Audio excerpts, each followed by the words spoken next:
that finishes with a flourish. Tonight, the offense looks for a Seattle resurgence against Nelson Cruz and the Mariners. Game 1 in the Great Northwest starts now.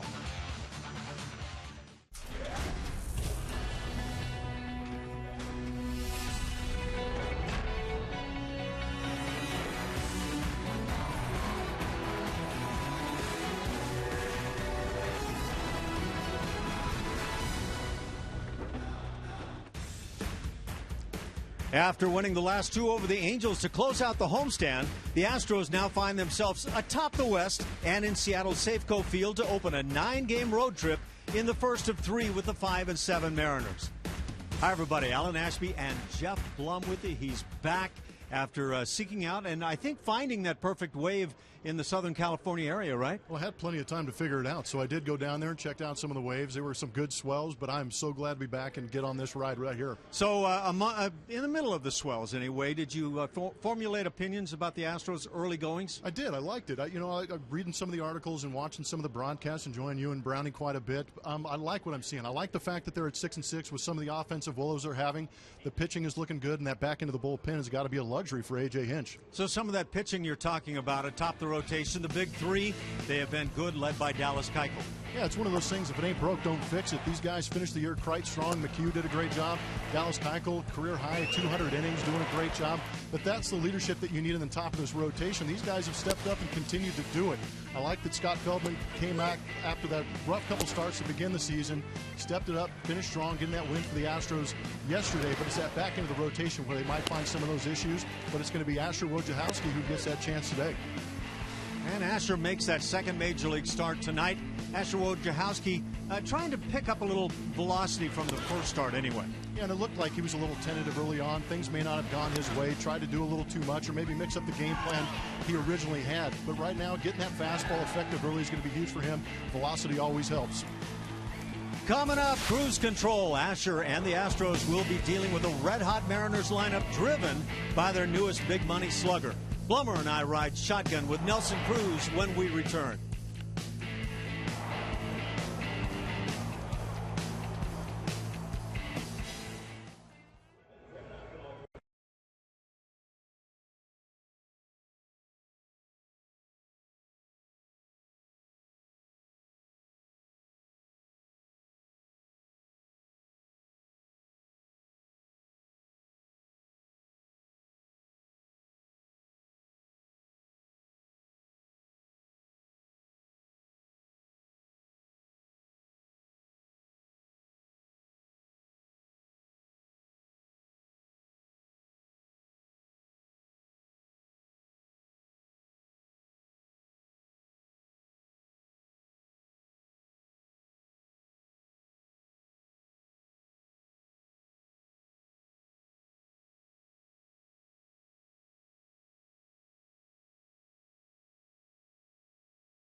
Game set between the Astros and Mariners, and as the Astros come in, there is a red-hot hitter, Nelson Cruz, for the Mariners. He had the game winner yesterday, 8 home runs to lead the major leagues. What else is this guy going to bring? I'm not sure, but Cano wanted that big right-handed bat in this lineup. Now he's got it. Now you can see why. They picked up on the right guy. He was a beast in the East last year for the Orioles, driving in runs, but here early on in the season, already the American League Player of the Week with 6 home runs, 10 RBIs, and posting an 1806 OPS. And Yellowwood and Nelson Cruz are bringing the number.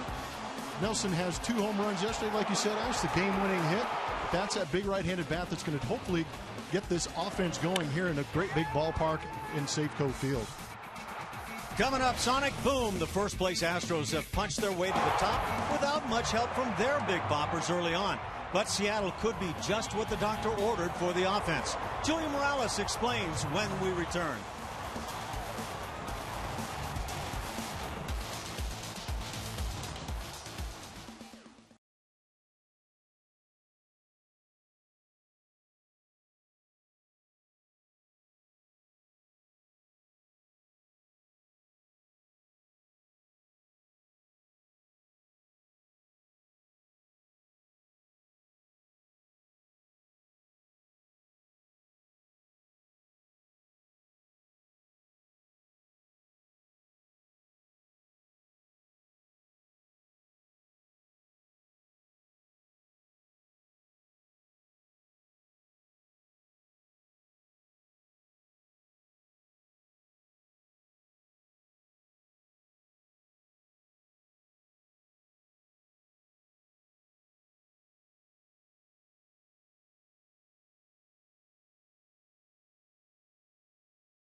Mariners. What a beautiful night for baseball. Both of these teams coming off wins. The Mariners putting up 11 in a comeback win yesterday. The Astros are hoping for one of those nights where their bats break out. Maybe a change of scenery would help some things. Safeco Field, though, may be an advantage for a couple of guys in tonight's lineup for the Houston Astros. If you need some picks to click, you better pay attention. This is our T-Mobile game changer. Jose Altuve has a career .400 average against the Mariners starter tonight. Hisashi Iwakuma, he's 10 for 25 with 5 ribbies. Look for him to have a good night. He should be pretty comfortable in the box. Also, this guy, George Springer, let's all look back to the end of May. He's got some pretty good memories at this park, looking good in that throwback as well. He had a couple of home runs in that throwback jersey, but had a great series. Then the team went on to Kansas City, where he had a memorable series there, hitting .500 and a couple of home runs against the Royals. Blummer and I were actually talking about this series earlier today, that road trip where Springer just got hot. I know Astros fans are hoping to see that again. Well, it's about time he does it. Thanks, Julia. But yeah, this is where he started lighting it up. And remember, those rainbow uniforms were bright enough, and he made them that much brighter by driving the ball out of the ballpark. 2 home runs here at Safeco before going into Kansas City and absolutely trying to knock down every outfield fence they had. Yeah, that was a fun part of the year for the Astros, no question about it.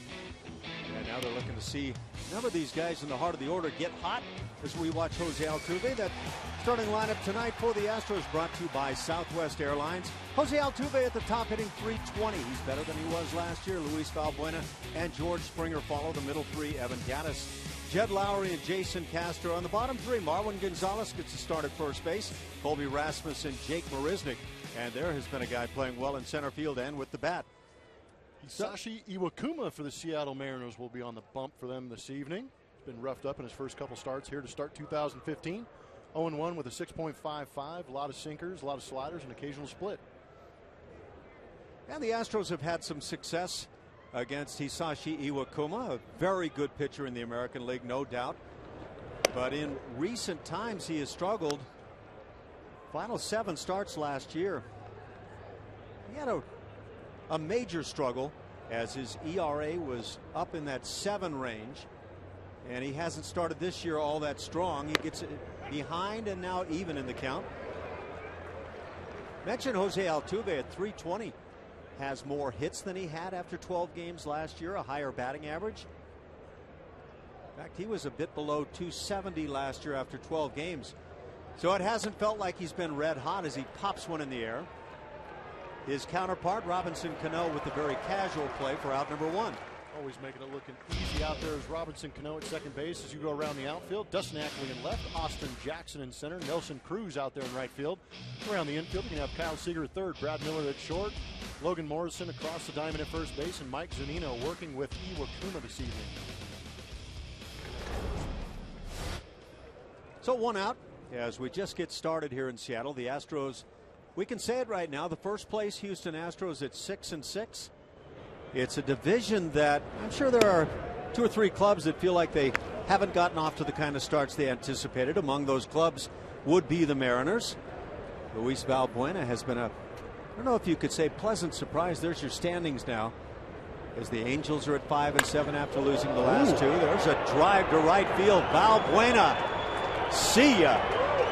Luis Valbuena has launched one to right field and gives the Astros an early 1-0 lead, number 4 on the year for the Astros third baseman. My goodness. It didn't take long for him to show some of that pop that I've been watching on TV. Go ahead and launch on that first fastball you get away from Iwakuma. Reach out there, get it, and drove it halfway up the bleachers there in right field here at Safeco. Well, you know what you've been watching on TV, though, is left field home runs to the Crawford boxes, at least a couple, but this one was a bomb. Yeah, that's a good place for a left-handed hitter to get extended on that outer third. Valbuena probably already thinking on that outer third with Iwakuma with a good sinker, gets a flat one and hammered it. Do you think the change in dimensions in this ballpark as George Springer stands in have changed enough that hitters feel comfortable about this place now? You know what? Probably. I mean, mentally, when you came in here, when you knew it was a graveyard, and much like going to San Diego, Petco Park, like we will on this road trip, mentally it gets into you. Do I have to alter my swing to get base hits, or do I just shut down even trying for the home run? But I think knowing that they move the fences in, and it's attainable now, these guys are swinging a little bit more firm. How much does batting practice play into that, where you at least get a feel for balls going out of the yard? Does it change the mindset in a game?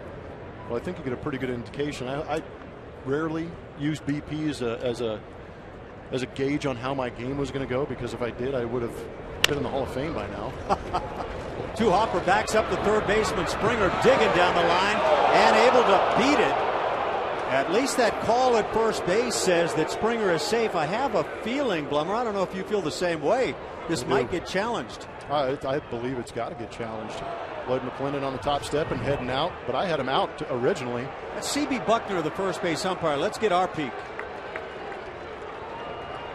That throw staying low is what helped Logan Morrison get that pick and beat George Springer. Now that's by a fairly wide margin. Surprising to see that call on that play. Well, we're kind of in that. It's summer. The sun's going down a little bit later. It's tough to see. It's there's a haze. There's nothing wrong. You're going to go along with the equinox factor, huh? Yes. Well, I think when the umpires get their peak in New York, this is going to get reversed. George Springer had briefly yesterday a home run down the right field line, a ball that was deemed to have hit the foul pole, and that got taken away. And so as the fans here in Seattle get a peek up on the big board in center field, and they see what we have seen, that George Springer is going to be called out, and now it's in the past. He has been called out. So C.B. Buckner gets a look at a call that really wasn't even close. Are you really surprised? I'm going to let you comment on that. He's been Do they have stats on that yet? On how many times an umpire has been challenged? Go to Baseball Reference. You might be able We need to look that up. Yeah. I think there needs to be stats on umpires now to see how be. many times they've been challenged. So it's 2 outs, a run in on the Valbuena home run. Again, his 4th on the year. Evan Gattis, the cleanup man, stands in. What are your thoughts? You've had a chance to watch Gattis from afar. He got off to a really rugged start, but starting to put it together. Well, it's easy to say that he's been through some rougher times in his life, so I think he's going to attribute some of those struggles in his own life to the baseball field, and I think that he's got a good personality to deal with these things. I noticed that he was hitting some balls hard. He had a little case of atomitis. Hopefully that disappears here in Seattle. Swings through another and down on strikes. That'll do it in the first inning. But Luis Valbuena has made his presence felt as Iwakuma gives up the long ball. The Astros, after a half an inning, lead it 1-0.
Game of this 3-game set. Luis Valbuena with the home run. And now we take a look at that Seattle Mariners lineup that pounded out 11 runs yesterday in defeating the Texas Rangers. In fact, 2 straight wins over the Rangers for these Mariners. So they come in on that same streak as the Astros. Austin Jackson leads it off in center. In left field, Dustin Ackley and Robinson Cano at second. Nelson Cruz, Kyle Seager, and Seth Smith follow Mike Zunino, Logan Morrison, and Brad Miller. Wind up the bottom 3 in the order as Wojo brings it, and the fastball is a strike.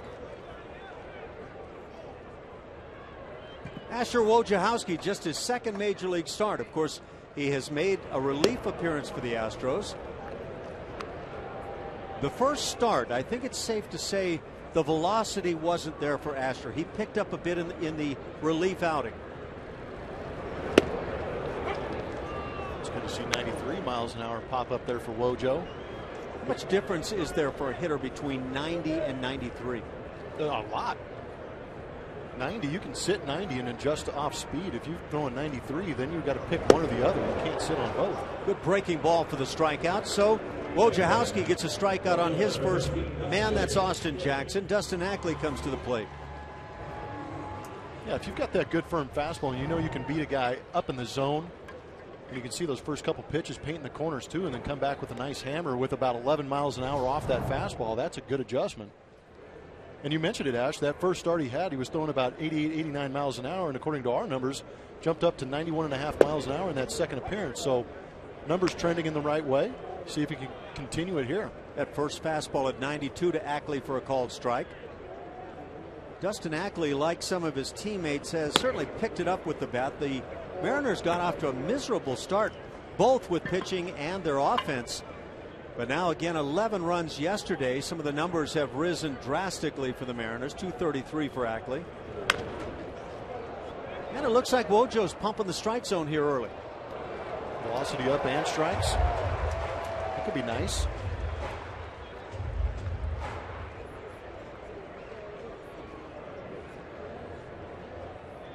You know, we were talking off camera about differences in playing in one league or the other. Evan Gattis is a guy that faces that right now as the pitch is high. Evan Gattis comes over from the National League, now in the American. He's had his struggles early on. How much difference can a league make in that regard? I think that argument has gone by the wayside. I don't think you can use it anymore. Line drive base hit into center field, so the Mariners get their first knock of the evening. Ackley aboard with one out for Robinson Cano. And my reason for saying that is that with so much interleague these days, you're facing both leagues anyways. Ackley gets himself a good off-speed pitch out over the corner, goes back up the middle. But with interleague, and there's no loyalty in the game anymore. Guys are chasing contracts and dollar signs, so they're moving from league to league. So there's a lot of mixing going on. But you brought up a great point, too. These guys have been playing interleague since they signed a professional contract. When you play in the minor leagues, you're mixing, you're blending the leagues in the minor league teams. And Robinson Cano hitting .280 now. He has certainly benefited recently. But you don't have any sense of here's how we play because we're an American League club, do you? No, not at all. I think these guys are who they are. They're going to go out there and attack guys. And I think even with the analytics that are coming out these days, they're pitching to weaknesses that on the same reports that everybody's getting around the league. Seattle Mariners are not a club that runs a lot. And by the way, I agree entirely with everything Jeff Blum says there.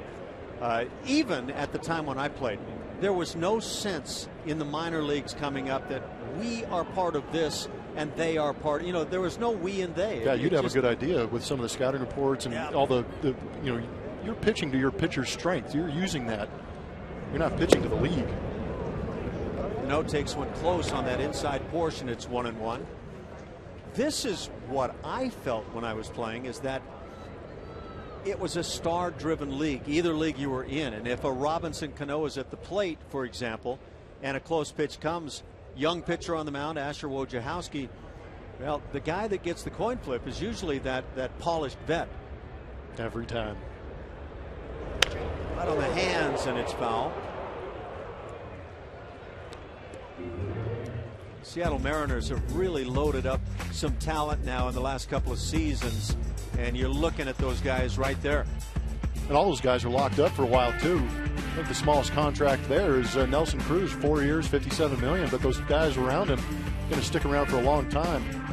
I like the addition of Kyle Seager, probably Mr. Mariner right now, but Robinson Cano, he's going to put up numbers consistently for a very long time. Yeah, I'm curious about your thought during the offseason when you heard that the Mariners had signed Nelson Cruz, and we'll get to that after this 1-2. Line down the left field side, that's a fair ball, and kicks against the seating area. Heading into third base, Ackley on a double by Cano, and the Mariners have set it up. Runners at second and third with one out for that very dangerous Nelson Cruz. It's just not fair. How do you defend a guy like Robinson Cano who can go line to line? You just beat him with a cutter in for a foul ball down the right field line. Try and get him with a fastball away. Leave it elevated. He just gets on top and hammers it down that left field line where nobody's standing. You know, Robinson Cano for me is one of the guys around Major League Baseball that I think can kind of do with the baseball a bit of what he desires. If you leave one side of the infield open, he's going to take a pretty good shot at it. So the infield plays back now. Runners at second and third. Nelson Cruz has been lighting it up. Gets a curveball, breaking ball through the heart of the plate. Got away with one right there. Cruz hitting .354, on base percentage .407, slugging at .854. It's pretty glossy numbers going on. You gotta feel good as a GM when your free agent acquisition gets off to a start like this. Huh? So there you go. And now during the winter, when you heard that Nelson Cruz, who had a great year with Baltimore last year, has been signed by Seattle, I'm curious what you thought about that as the breaking ball misses. Well, a couple years ago, before the fences were moved in, I would say, well, he's going to have a tough time driving the ball out of the ballpark. But here early on, he's shown power to all fields and big ballparks. Hit a couple down there in Dodger Stadium. Now 2 yesterday, I think, here in Safeco Field. So I think with his power, he's not afraid to play anywhere. I guess I wondered, as the foul tip into the glove of Castro has the count at 1-2. I guess I wondered, did Nelson Cruz have his last career year last year, and was it getting toward that backside of his career, and might the Mariners rue the day they signed him? And he's playing the outfield. They didn't sign him to be a DH. He's their right fielder. Very good point. Yeah, he's doing more than he probably thought he might be doing coming over. From the stretch, the fastball is high. But maybe it's turning out to be exactly what Nelson Cruz needed or wanted when it's all said and done. Those 8 home runs lead the major leagues. 14 RBIs. I might have expected more than that with the 8 home runs already. Game-winning hit yesterday. Getting just a piece is Cruz. Stays alive at 2-2. What does Asher have to go along with that fastball? We saw the good breaking ball to put Austin Jackson away early. I think that good slider, that's in a great spot right there. Cruz had 3 hits yesterday, including that game winner, a couple of home runs, 5 ribbies in that game. 11-10, the Mariners beat the Texas Rangers. He's hit safely in 8 straight and down on strikes now. A big strikeout for Wojciechowski. Really backed him up with that slider again. Went back-to-back sliders. Usually you got to be extra perfect if you're going to do that against a good hitter like Nelson Cruz. You can see pitch number 5 and 6 painting that lower outer third. Yeah, in fact, 2, 5, and 6, all in that really good location. That's a good sign. First base open for Kyle Seager. And Blummer mentioned him kind of being Mr. Mariner right now. It's a good load of players. I mean, you go through this order, and if 3, 4, 5 guys get hot, they can put up a lot of runs on the board. Kyle Seager may not be known to a lot of people, but a heck of a player for Seattle. Pretty consistent, too. Jason Castro, and you haven't probably been able to see a lot of this early in the season, but doing a really nice job with the glove, blocking pitches, just being that quality backstop. He's got that bat going again, too. 267 to start out. Looks like it could be the return of the Castro 2 years ago with the bat and the guy we saw improving defensively last year.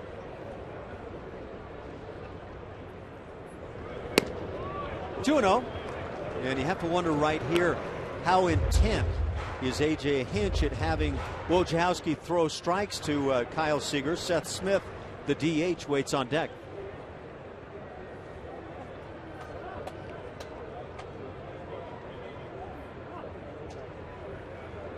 Beautiful evening here in Seattle.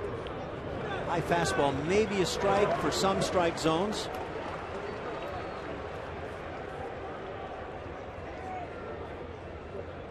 Three and 0. Any surprise that the Astros don't just simply throw a wide one and put him on? Is this the unintentional, intentional walk happening? I believe so. I don't know. You're not going to get a guy like Kyle Seager to fish too often and try and chase a pitch out of the zone. He's that good a hitter. But you're kind of picking your poison. Seth Smith is no slouch sitting behind Kyle Seager. Yeah, the problem with Seager is on the 3-0, Wojo came fastball. Does he feel inclined to come fastball again in the strike zone? Why isn't Kyle Seager swinging 3-0? Good question. He is swinging 3-1 and hits it in the air. Not deep in center field. Easy for Marisnick, and that'll do it. And pitching out of a big jam, Asher Wojciechowski in his second major league start. 1-0 Stros.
Southwest.com. And by Geico, 15 minutes could save you 15% or more on car insurance. Visit us at geico.com or call 1-800-947-AUTO Auto. 1-0 Houston, a Luis Valbuena home run, and then Asher Wojciechowski with one out, pitching out of a jam, runners at second and third, striking out Nelson Cruz and getting Kyle Seager to fly to center field. So a big first inning has the Astros leading. Jed Lowry leads off here in the second. Lowry has been quite good. Batting left-handed. The home runs, 3 of them, have come from the right side of the plate, and we've commented, Blummer, about last year. Lowry with his home runs had hit just 1 from the right side.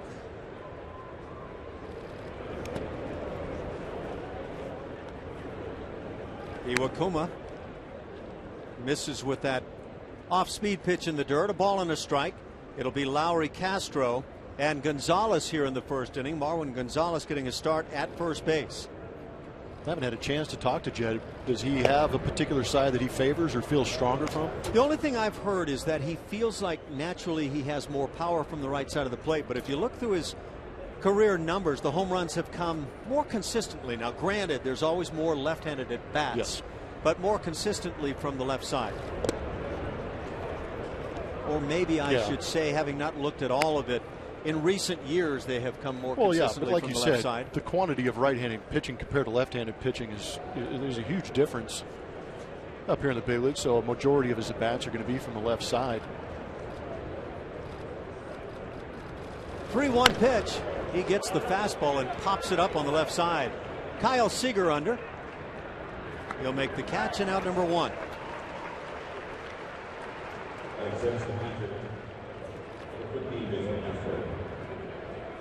That'll bring up Jason Castro.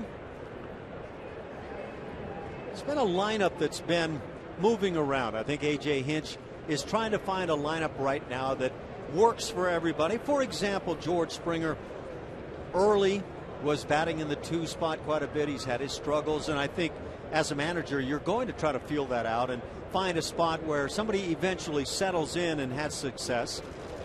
Jason Castro has been good no matter where he's been. 267 the batting average.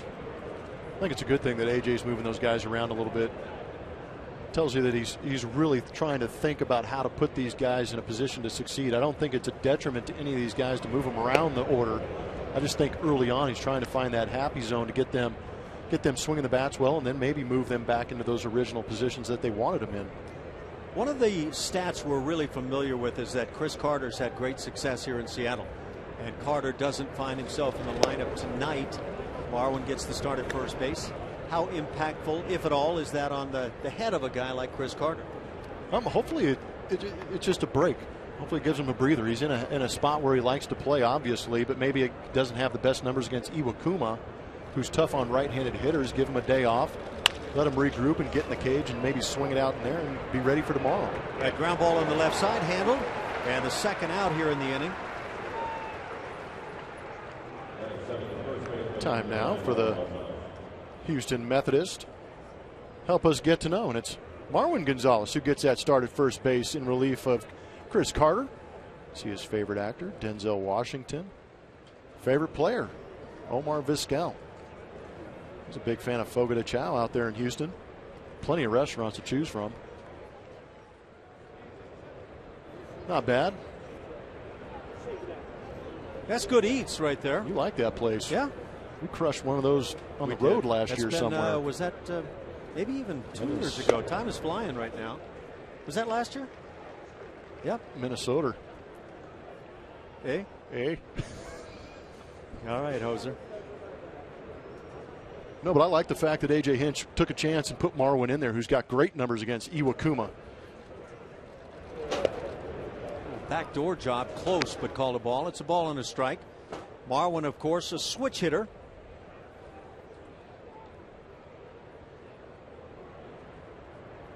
Played for Bruce Bochy in San Diego, and that was one of the things that I appreciated about him. I can relate to Marwin Gonzalez's role being that kind of super utility guy moving around. Bochy always had a good idea of who you had success against and somehow, some way found a way to get you into the lineup to face those guys you had success against.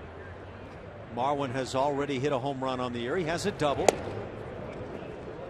And I think one thing that Marwin did last year that earned him some stripes that are going to pay off was that no matter when he was called upon or where he played, he did a good job.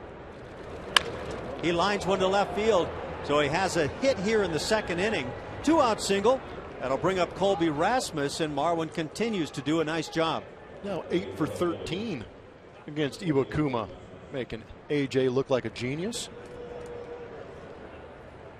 You know, Marwin, as one of those utility players, I think it's crucial that you get off to a good start. You get off to the bad start in his role as he takes that tough pitch and lines it to left field. That's when guys wind up getting sent back to the minor leagues. Somebody else gets a chance, but Marwin's taking it and running with it. Well, that's the thing. If you get off to a bad start, all of a sudden you become expendable. Right now, Marwin is much needed the way he's played.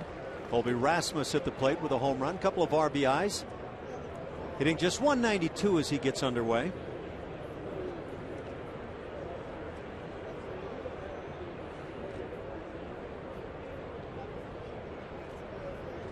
The Astros have not had a whole lot of success offensively, and yet 6-6 on the year. High fastball, they asked for the appeal. He did not go through. Ball and a strike. And that is to put it mildly. The Astros are averaging less than 3 runs a game on the season, 2.83. That's dead last in the American League, dead last around the major leagues. And yet 6-6.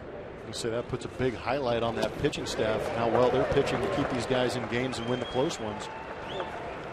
That splitter from Iwakuma has a great effect. That was not a comfortable swing from Colby. The Tigers lead the American League. They've averaged over 5.5 games, or runs rather, a game. In fact, they're tied with the Kansas City Royals. Both of those teams tearing it up. They look like easily the class of the Central. It's not fair that Detroit got Yoenis Cespedes either. Yeah, he adds. Gosh. He adds a lot that I thought that Oakland last year, when they traded him away, brought in some great pitching. John Lester at the time, I thought it was too much offensively that it cost the Oakland A's. I totally agree. I guess now I agreed. Well, you know, you can do it either way, but right? Yeah. Is the game really 90% pitching, as people have wanted to say through the years? Down on strikes goes Colby Rasmus. That'll do it. Second strikeout for Iwakuma on the night. Astros still on top, 1-0.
Wojciechowski making his second major league start after coming in last Monday for 4 innings of relief. He's had 2 bullpens since then, working on his off-speed stuff more than anything. He got away from it in his last 2 outings, specifically on the slider. He's been trying to make that sharp. But, guys, tonight, Brent Strom wants to see him use that changeup against this lineup. Starts out the second inning with a fastball close but away. 1 ball and no strikes. Seth Smith at the plate. The DH for the Mariners. He'll be followed by Mike Zunino and Logan Morrison. Smith off to that 263 start. This is a bat they're counting on. Wojciechowski consistently 2-3 miles an hour better than he was in his first start. That'll make that changeup that Julia was talking about a lot better too, especially when you're facing 6 left-handed hitters. Julia's amazing. She gets the stories from the guys, and it's always dead on the money. Thanks, Julia. She's good. She is good. And we appreciate having her with us at all times. Can we still wish her happy birthday? I guess it's actually us writing with her, but either way, happy birthday, Julia. Thanks, guys. We talked about it at the time, actually, Blummer. It's the 12 days of birthday with That's Julia. what I heard so you're that well within the margin of error there. Welcome to my party, Blummer. But it is. That's exactly what it is. How come you don't bring us cake, though? Yeah. Wait, I'm supposed to bring the cake? Oh, yeah. At this stage of your birthday. 2 balls and 2 strikes on Smith. By the way, we were talking about offensive numbers, and the Astros in the American League hitting .202 on the season, and yet again 6-6. The pitching's been that good. Kansas City and Detroit each hitting over 300. The Royals at 313. Are they really that good? I'm telling you, they are that good. I don't know if they can keep it up for that long, because that's a tough number to uphold, especially when you're going to face some teams that are hotter. You start going through some of these high ends of the rotations, but I think that they actually have one of the Detroit I'm talking about has one of those lineups that could beat the number 1s and number 2s pretty consistently. Well, you mentioned one of the guys in that Tiger lineup, and they were great the last couple of years. Yeah. I don't know. They might be better. I don't know if you can continue to age and get better as this looper down the line drops fair. Quickly to it, Rasmus, but can't stay on his feet. And that will enable Smith to dig into second base, a leadoff double. But think about it as a starting pitcher, you're going in against Detroit, and you've got to face that stacked lineup. You're not just going out there and throwing pitches and hoping for the best. You've got to set guys up. You've got to spend some time doing your homework, and you've got to be perfect on a daily basis against this lineup. And this guy right here has been a huge addition. Not to mention what J.D. Martinez, the ex-Astros, done for that lineup. But Yoenis, for me, is one of the better right-handed bats in all of baseball, and hitting in that lineup is going to make him that much better. I think the fear with any team going to face the Tigers is the pitching staff has to be thinking, oh, my goodness, wouldn't be a bad series to miss. Yeah, you don't get a break. In 9 guys in that lineup, you're really not getting a break. Whereas I think most pitchers are thinking, as Mike Zunino stands in and takes the breaking ball for a strike, are thinking Miguel Cabrera, Victor Martinez. Now you throw in Cespedes, and the headaches just get larger and larger. Mike Zunino has had a very slow start to his year, 139 the batting average. Just 1 homer for the backstop of the Mariners, and an 0-2 count. They're really counting on this guy. Yeah, they've put a lot of money into him. They've put a lot of support into him. Wait for him to turn things around. We know the pop is there. We've seen him drive some balls pretty well, but the consistency is a huge issue for Zunino. Name just rolls off your tongue. It does, doesn't it? Yeah, I could feel it. That slider rolled right out of the hands of Wojciechowski as he gets the strikeout. Zunino offering on the pitch in the dirt. 1 out. 3 strikeouts now for Wojo. It's a good job between Castro and Wojo, realizing he's having a tough time hitting the ball. Just keep stretching it out there. Don't even give him a chance to hit a mistake. Just keep going further away from him, and he'll keep swinging. So 1 out. Staying at second, obviously, is Seth Smith, as Jason Castro does the nice job. 8-hitter Logan Morrison at the plate. He's the first baseman. They call him Lomo here. Still looking for that first home run, hitting 195. Listening to the Seattle radio broadcast team, and the pick for the night was Lomo, that he might have the big offensive night for Seattle. So it's the Lomo versus Wojo matchup. Lomo and Wojo, and I think Wojo tried to get something up and in there, and he's not getting many calls on that inside edge right now. We'll have to see who gets the mojo. Well said. Pitch hit in the air, not deep enough. Tagging at second is Smith as the catch is made, and holding right there. Wow. Plenty of arm there from Jake Marisnick in center field. He has he's shown everybody, I think, that he is defensively maybe as good as they come right now. No, I agree. We enjoyed watching him play center field last year, and he obviously enjoys playing center field. But wow, what an interesting problem for A.J. Hinch to have. Yeah. I mean, the range in the outfield He's with got Colby Rasmus. three center fielders. Yes, he does. Yeah. You're exactly right. And so Marisnick wins the nod as the center fielder. I think one of the things is they thought, well, if you keep Springer in right field, where he's already shown off the great defense again, and you and I saw play after play last year, just stellar in right field by Springer. Brad Miller at the plate, lines one to center field, so a 2-out single is going to bring Smith to the plate. The throw is offline, and we're tied at 1.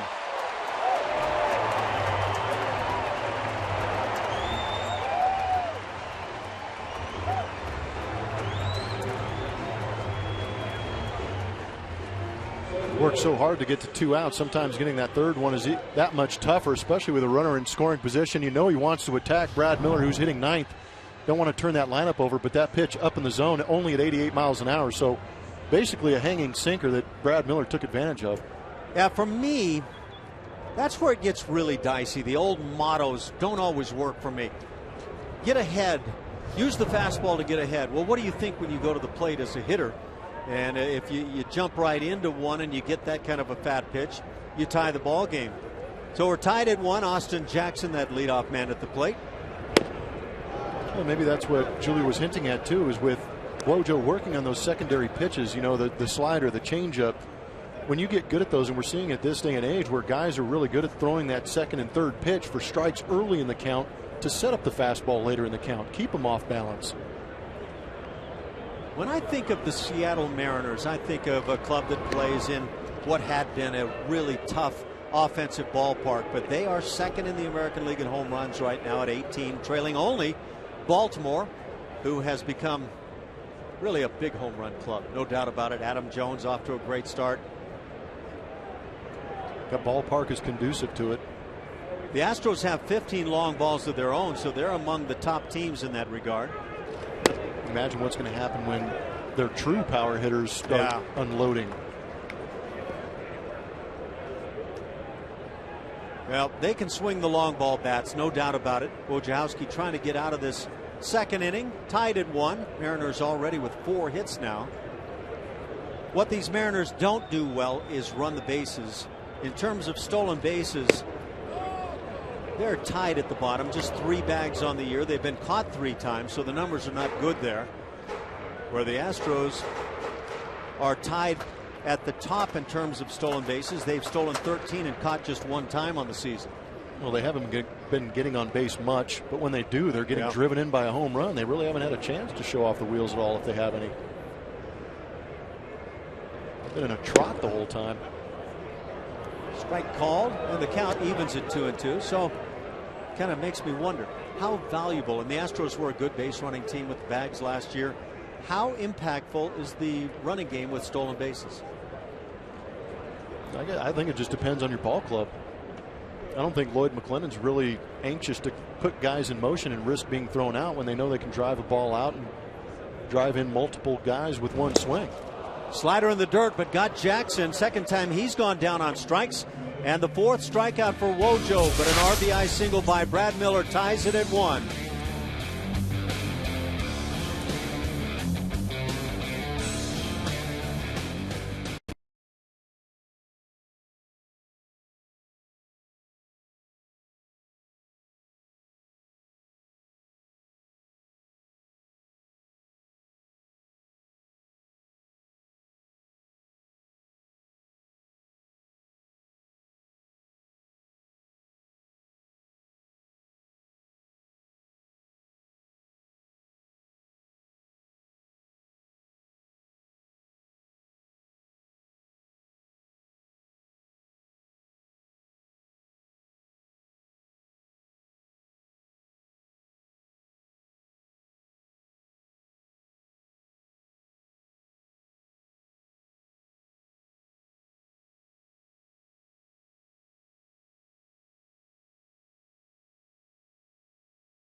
Field in Seattle.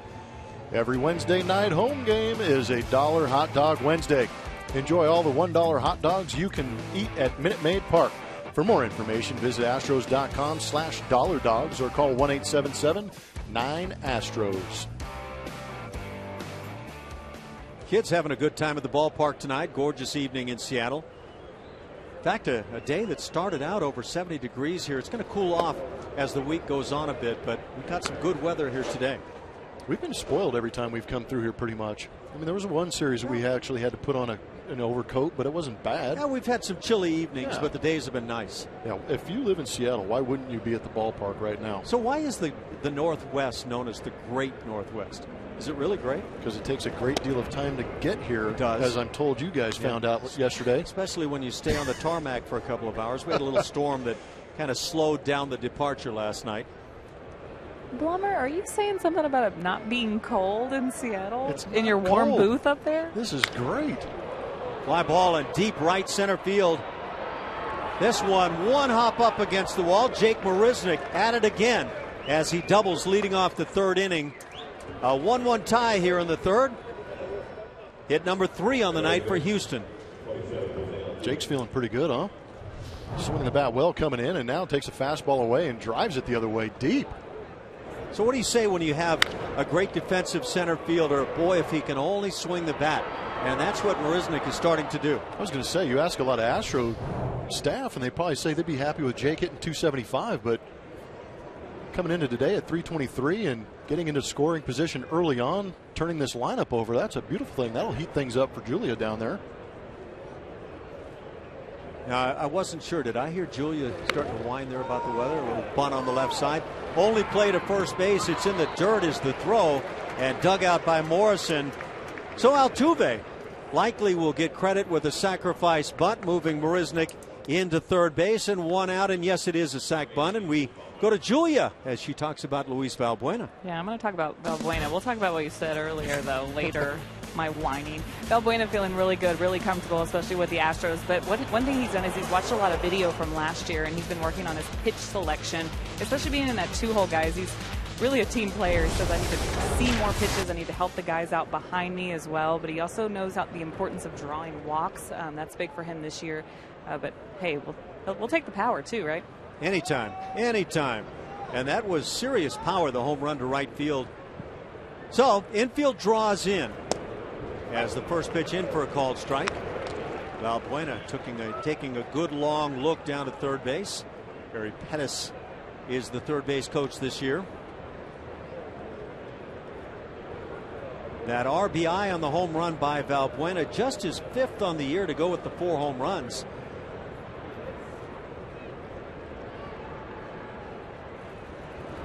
Breaking ball hammered to center field. Plenty deep enough to score a run. As the catch is made, Jackson gets it back in, but Marisnick will score easy on the sac fly, and the Astros regain the lead 2-1 here in the third. Runner on third, less than 2 outs. You're looking for a pitch you can drive to the outfield, and he got himself a hanging breaking ball out over the middle of the plate, and that pitch is doing favors for Valbuena. I like the fact that he wasn't trying to do too much and flew out to center field. That tells me he was in the same thought process. Yeah, doing the right thing. You could see it looked to me like he was trying to get this ball airborne with the infield drawn in, and he accomplishes that goal. 2 RBIs on the night, 6 on the year for Valbuena. 2-1 Houston as George Springer stands in, bases empty and 2 outs. And again, playing into what Julia said about him, he's in the right frame of mind to be hitting in that 2-hole, recognizing the situation. Therefore, you got a good game plan going in, and you execute. As you have watched George Springer, of course, we saw last year, struggles early on. The strikeout is going to be a big part of his game. He hasn't quite found the home run stroke yet, or I guess any part of what he would like to be his stroke. Any thoughts with what you've seen? Well, first of all, I've got complete faith because the talent is there. He's electric. My issue is when the pitch is in the zone, he's having a tough time squaring it up, and that's we knew that going in with George Springer in the minor leagues, that his whiff percentages were pretty high inside the strike zone. So that concerns me because you're going to see a lot more strikes at this level than you did in the minor leagues, and these guys are going to attack every weakness you have. Slider fouled back. And that, for me, that pitch right there is a pretty good explanation. I'm not sure if the pitch tracks will show it, but to me, that pitch looked like relatively right down the middle. Yep. A hanging breaking ball, a pitch that we've seen George drive out of the ballpark, but right now it's just not happening. You know, that's middle in. Yep. The head's down, the barrel's there. It's maybe a little bit towards the label a little bit, but the barrel might be dragging just a hair. You know, there's just a few kinks he needs to work out early. And then the high fastball blown by, so the strikeout and the third recorded by Iwakuma. That'll do it for the Astros. They get a run and regain the lead. Make that 2-1 Houston.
TNT Rewind.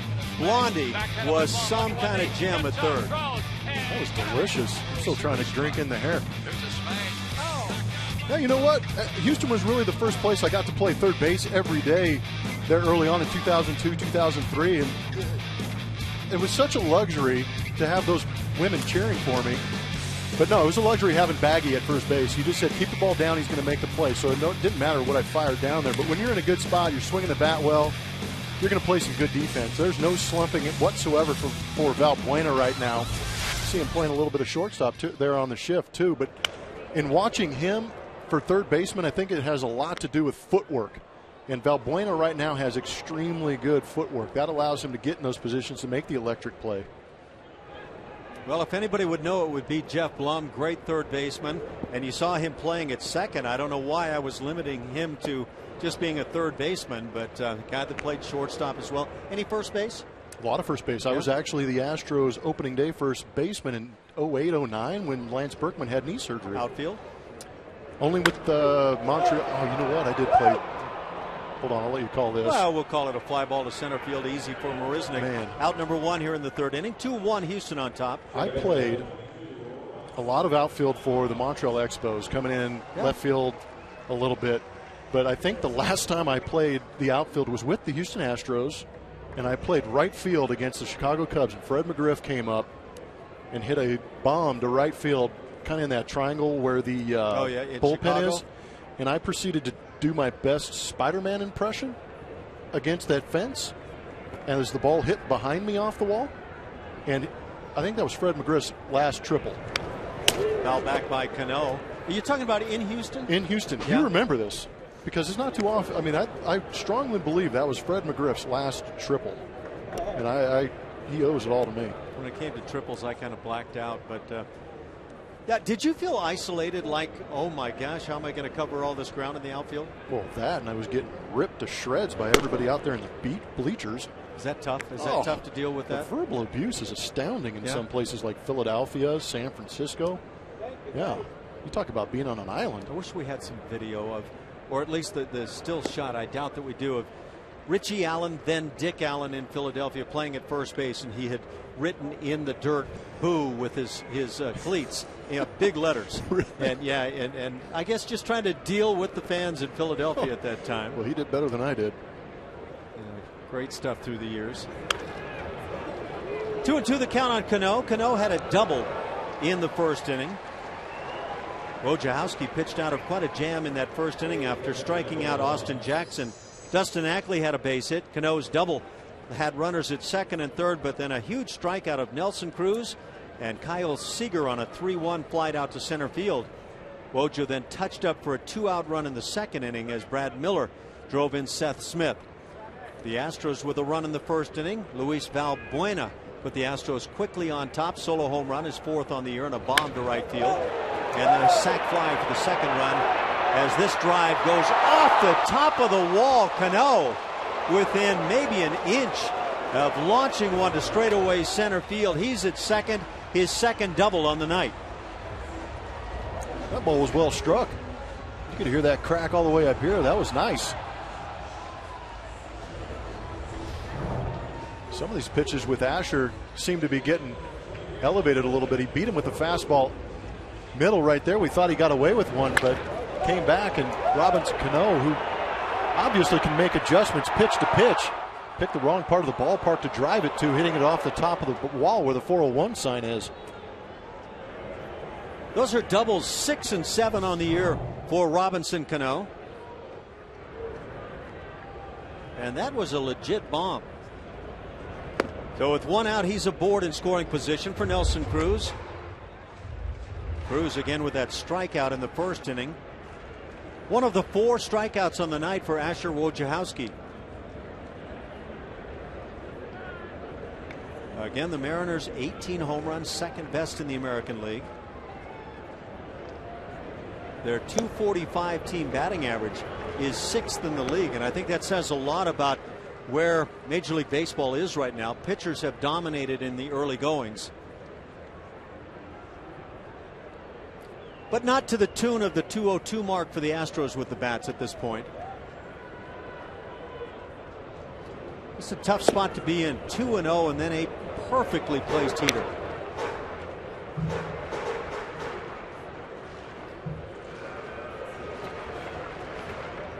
Get a good chance to see how Wojo's going to pitch Nelson Cruz. I'd say that is a extremely well spotted fastball.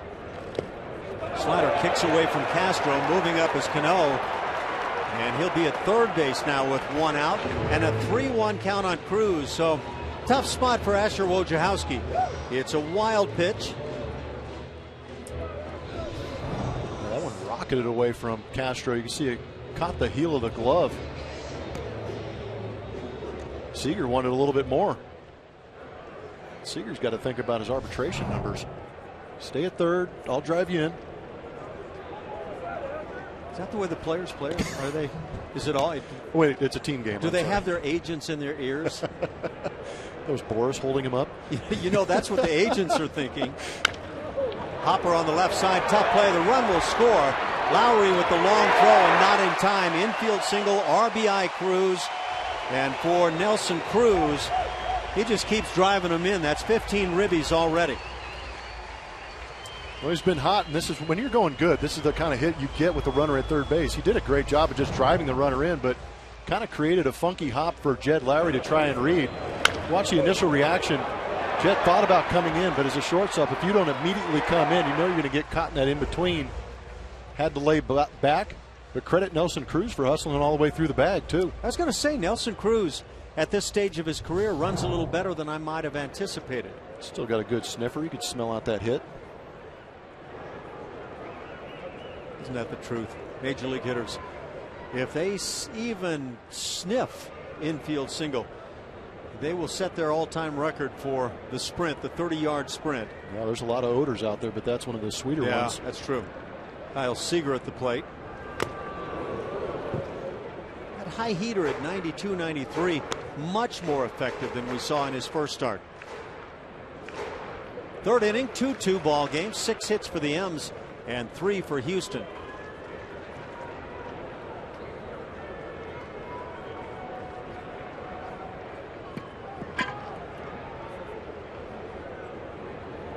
Nelson Cruz drove in 108 last year while homering a league-leading 40 times.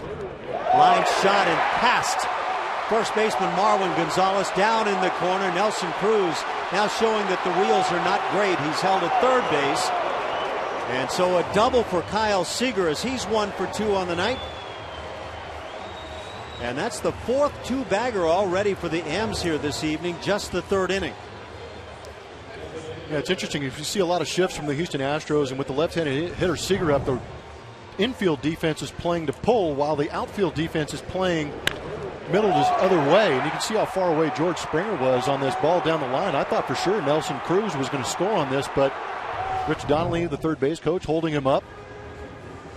And I don't blame Donnelly. I was watching Cruz go around second toward third, and it didn't look like the infield single sprint from home to first. Now, I'm not implying that he wasn't running as hard, but it's a little bit different when you're asked to turn the bag and to really go. And a line drive with the first baseman in, maybe hesitated a little bit at first base, make sure he doesn't get doubled off. Yeah, that's a good point. So, and you can see that's not the big-time sprint that a third base coach would like to be able to wave on. Still had his wallet in his back pocket. I used to carry a lot more than my wallet at that point. Still had that piano. Yeah. I was part of that three-man movers group. Second and third, 1 out. Remember, Ackley started the inning flying out to center field. Since then, a double by Cruz, or rather Cano, single Cruz, and Seager with the double.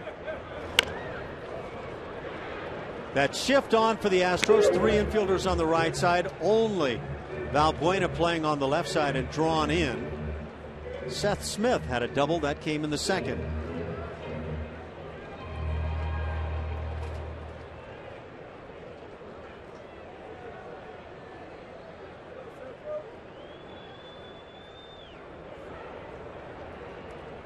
Smith with 3 doubles on his year now. Mojo tries to find the inside corner, and that part of the plate has been hard to find so far. Well, we've seen Dale Scott give off the outer edge to right-handed hitters. That edge is not there for the left-handed hitter on the inside corner. I've always felt, having caught, that the inside corner was by far the tougher edge to get a strike called on. Umpires allegedly put their nose right on the inside corner, but when that pitch is right on their nose, oftentimes they don't call it. Now, I'm not saying that pitch was definitely on the plate, but it's the tougher side to get the called strike. I think as a hitter, you may not feel that way, but when you sit behind and catch, you find out the outside corner can grow immensely at times, whereas the inside corner is tight. No, I would definitely agree with you on that. Mike Zunino waits on deck, a guy that's been struggling. First base open. It's a big out to get if you can get Smith without a run scoring. Zunino, a lot of power last year, not hitting high for the average. This year, really struggling with the bat. From the stretch.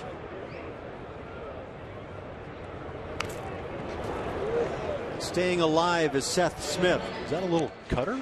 It's hard to tell, isn't it? I was saying, it looked like there was some late movement on that. Good pitch. Now let's see if we can detect any cut.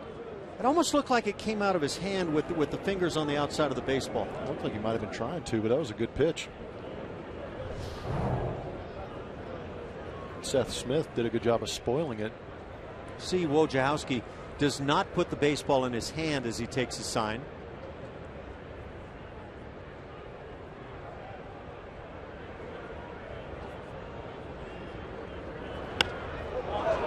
Check swing, excuse me, almost base hit. Samantha handles it easily. Good job, Ash. Well, this year, at least here in Seattle, they've got names on the back, so I'm going to help participate in the naming of your ball girls. Could you imagine this ball stays fair? I would say that Wojo has lost his mojo. Samantha's pretty proud of her play. She'll be signing autographs. She'll be on the cover of some magazines handling the ground ball. Or she'll be on Tom Amansky's video. Fastball's inside, yeah. I wonder if Julia could make that play. Ooh. We actually haven't seen Julia play. Have we? Haven't, no. Got to get a glove on her and get a fungo out there. How about a little hitting demonstration coming up from Julia Morales? Don't throw me in this. Don't they have a celebrity softball game out there in Houston? Has she participated in any of those? No. She's a celebrity in Houston. She is that. Again, fouling it off, Smith. Julia, have you ever played baseball, softball? Only in, fun work, corporate challenge type events. She just combined that fun and work combination there. That doesn't make any sense. Yeah. What does that mean? I don't know. You lost us, Julia. Yeah. So what's your batting average? Do you have one? Oh, let's not talk about that. One time they made me catch. Wow. I was not happy. Yeah, you and I will have to converse on that one. And now 3-2. Well, I don't think you want to give in here with Smith, with Zunino waiting on deck. No, I thought they were going to get Seth to fish at that one right there. That was a pretty good pitch by Wojo. The veteran hitter having a great at bat right now. And trust me, as a hitter, you realize who's hitting behind you and how they might pitch you with runners in scoring position and first base open.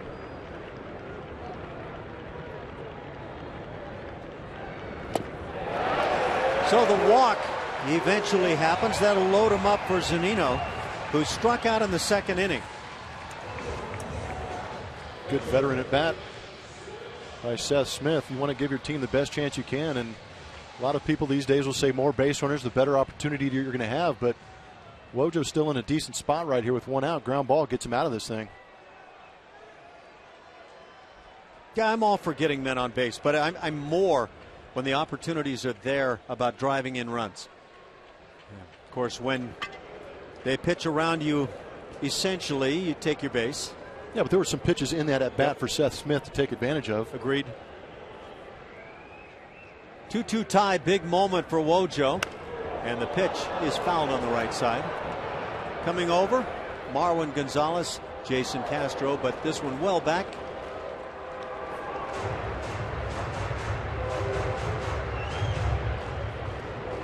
Now, you played in this ballpark, right? Yes. And you were talking about the bigger fences, and I would think this would be one of the really nice places now to play. It was always a great place to play. Visually, you can see the ball great. That batting eye they have in center field, pitch black, pick up the ball great. With a lot of big gaps.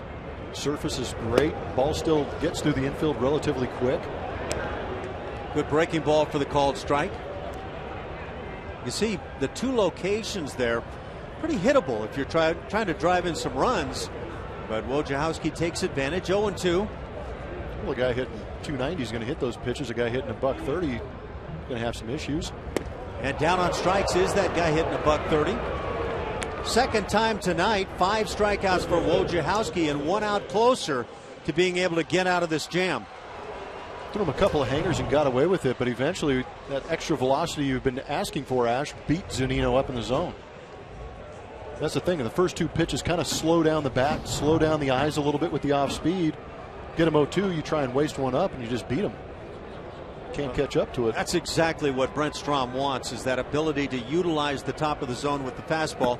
Now, you're not looking for breaking balls up there necessarily. I won't speak for Brent Strom as the fastball misses down and in, and you can see Jason Castro thought that was a strike.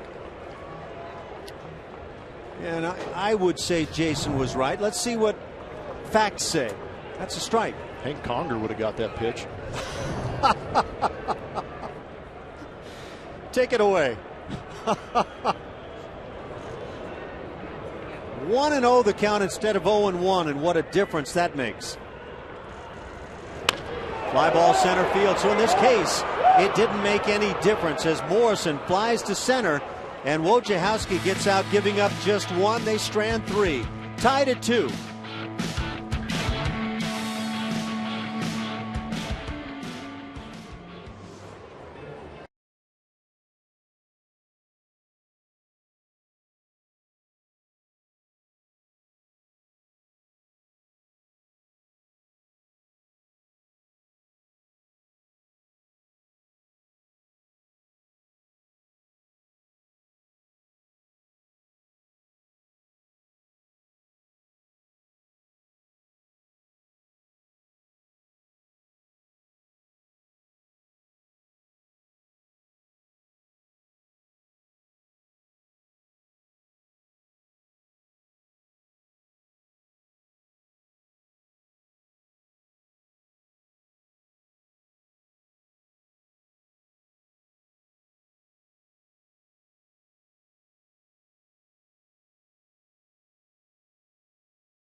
the fourth inning, and Jack in the Box takes us inside the box score as we compare the Astros through 12 games this year versus last year. Pretty similar record. Runs scored, about similar. Home run spot on, but these last two numbers for me are the big ones right now. That batting average is a huge difference, 240 to 202 right now, but my goodness, that bullpen. They wanted to go out there and shore up that bullpen. They went out in the offseason, signed a couple guys, and made the back end of that bullpen quite nice, and that's why the Astros are atop the American League West. And a little bit of timing to go with it, absolutely. If you're going to score the 4 runs, and that's kind of what the Astros have needed to win ball games, you've also got to match it up with good pitching on that given day.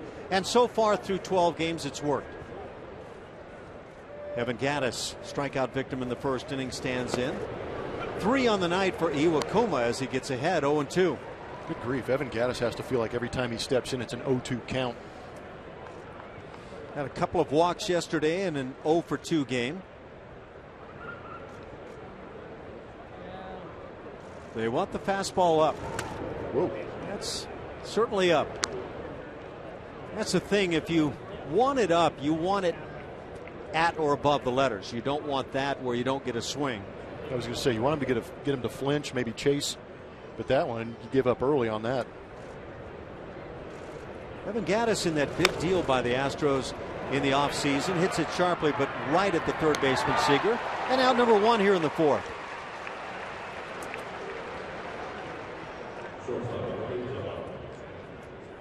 That'll bring up 5-hitter Jed Lowry. 2 strikes, ball's hit relatively decent on a tough pitch down in the zone. Just got to keep going out there and grinding. You know, I'll tell you, Blummer, I've watched batting practice in recent days, and Evan Gattis in particular has been working on staying on the baseball, hitting it to right field, but not just flaring balls to right. I mean juicing it to right on line drives into the seats, and he's got some very impressive pop going that way.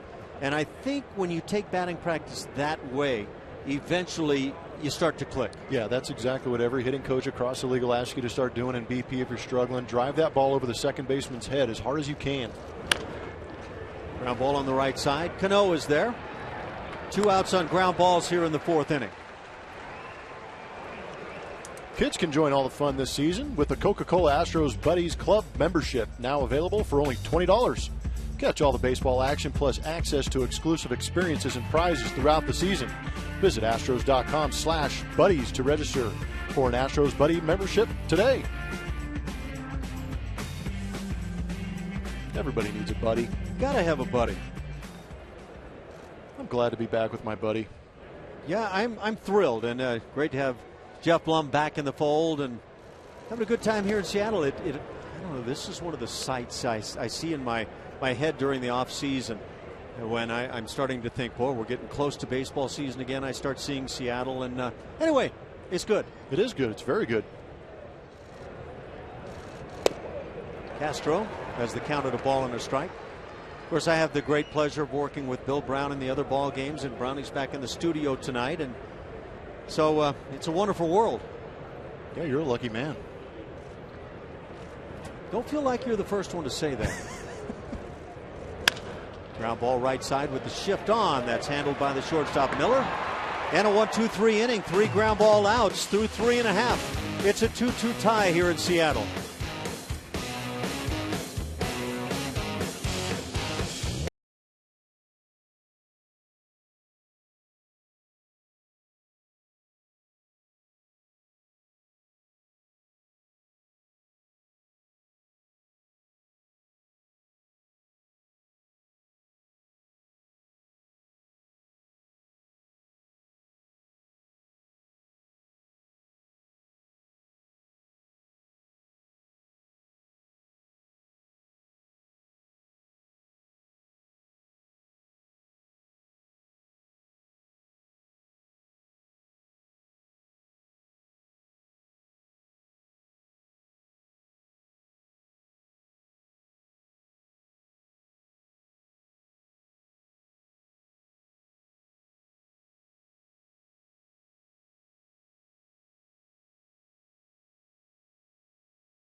is presented by Southwest Airlines.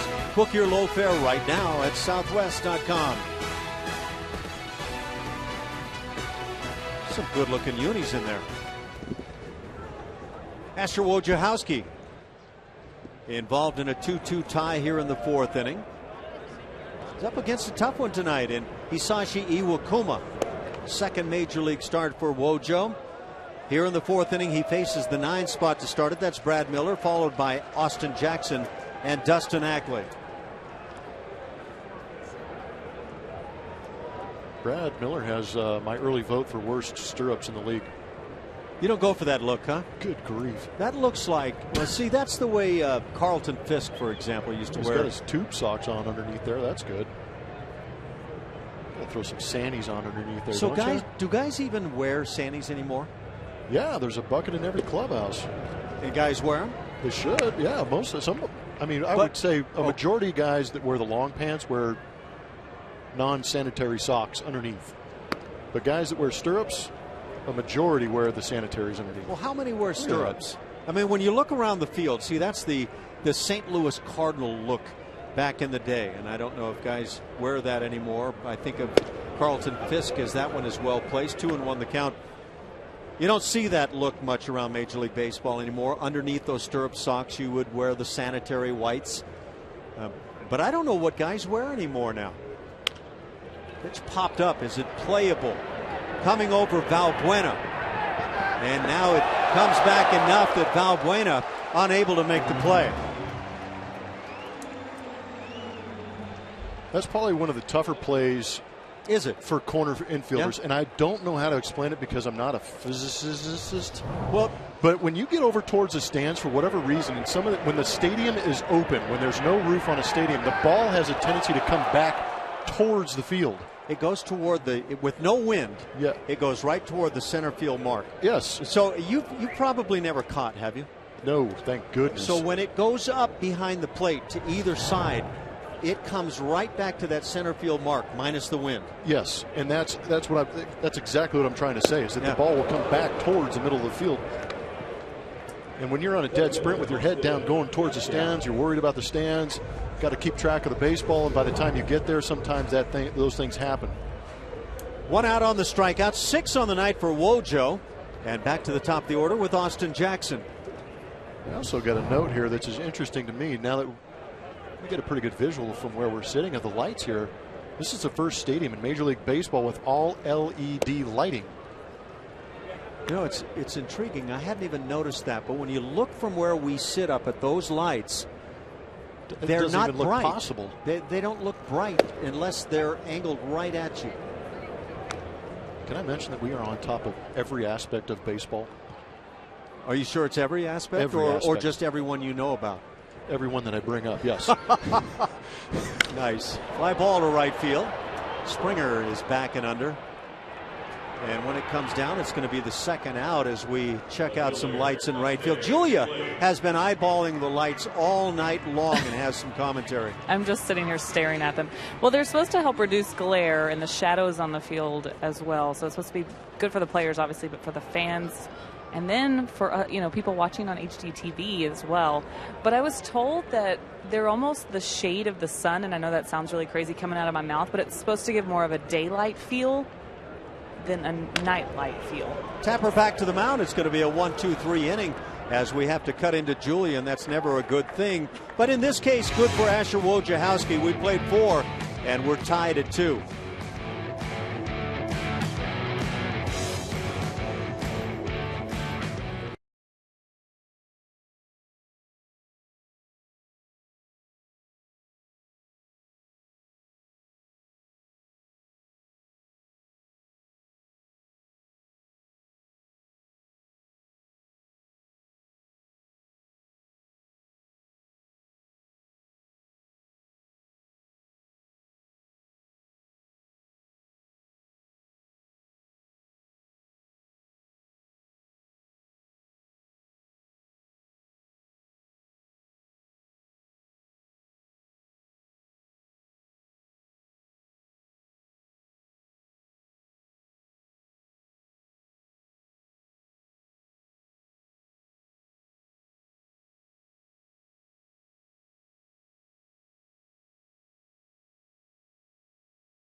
Astros all season with MLB.com at Bat, the #1 app for live baseball. At Bat is up to the moment, at any moment with in-game highlights, live look-ins, replay reviews, radio broadcasts, StatCast, and more. Get MLB.com at Bat for your smartphone or tablet.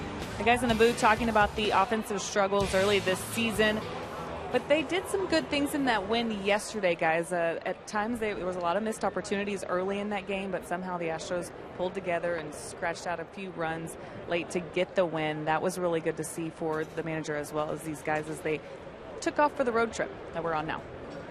Thanks, Julia. How's the lighting treating you?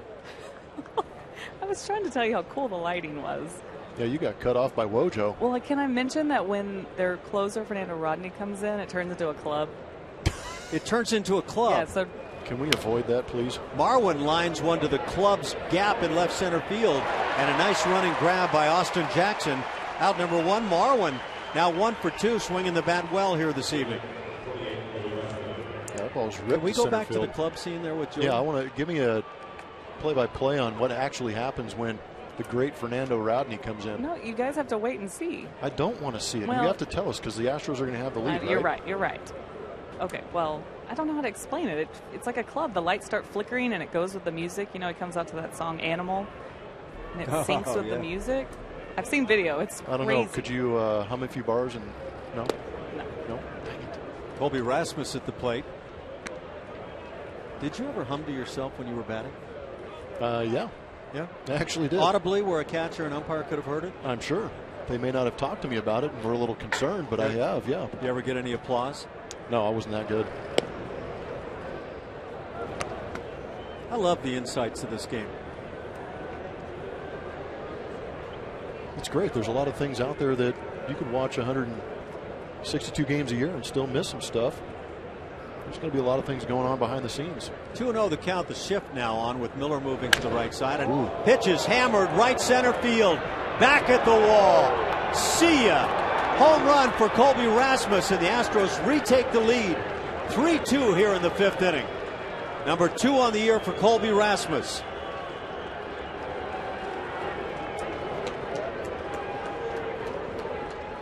Some extension on a high fastball from Iwakuma for Colby Rasmus.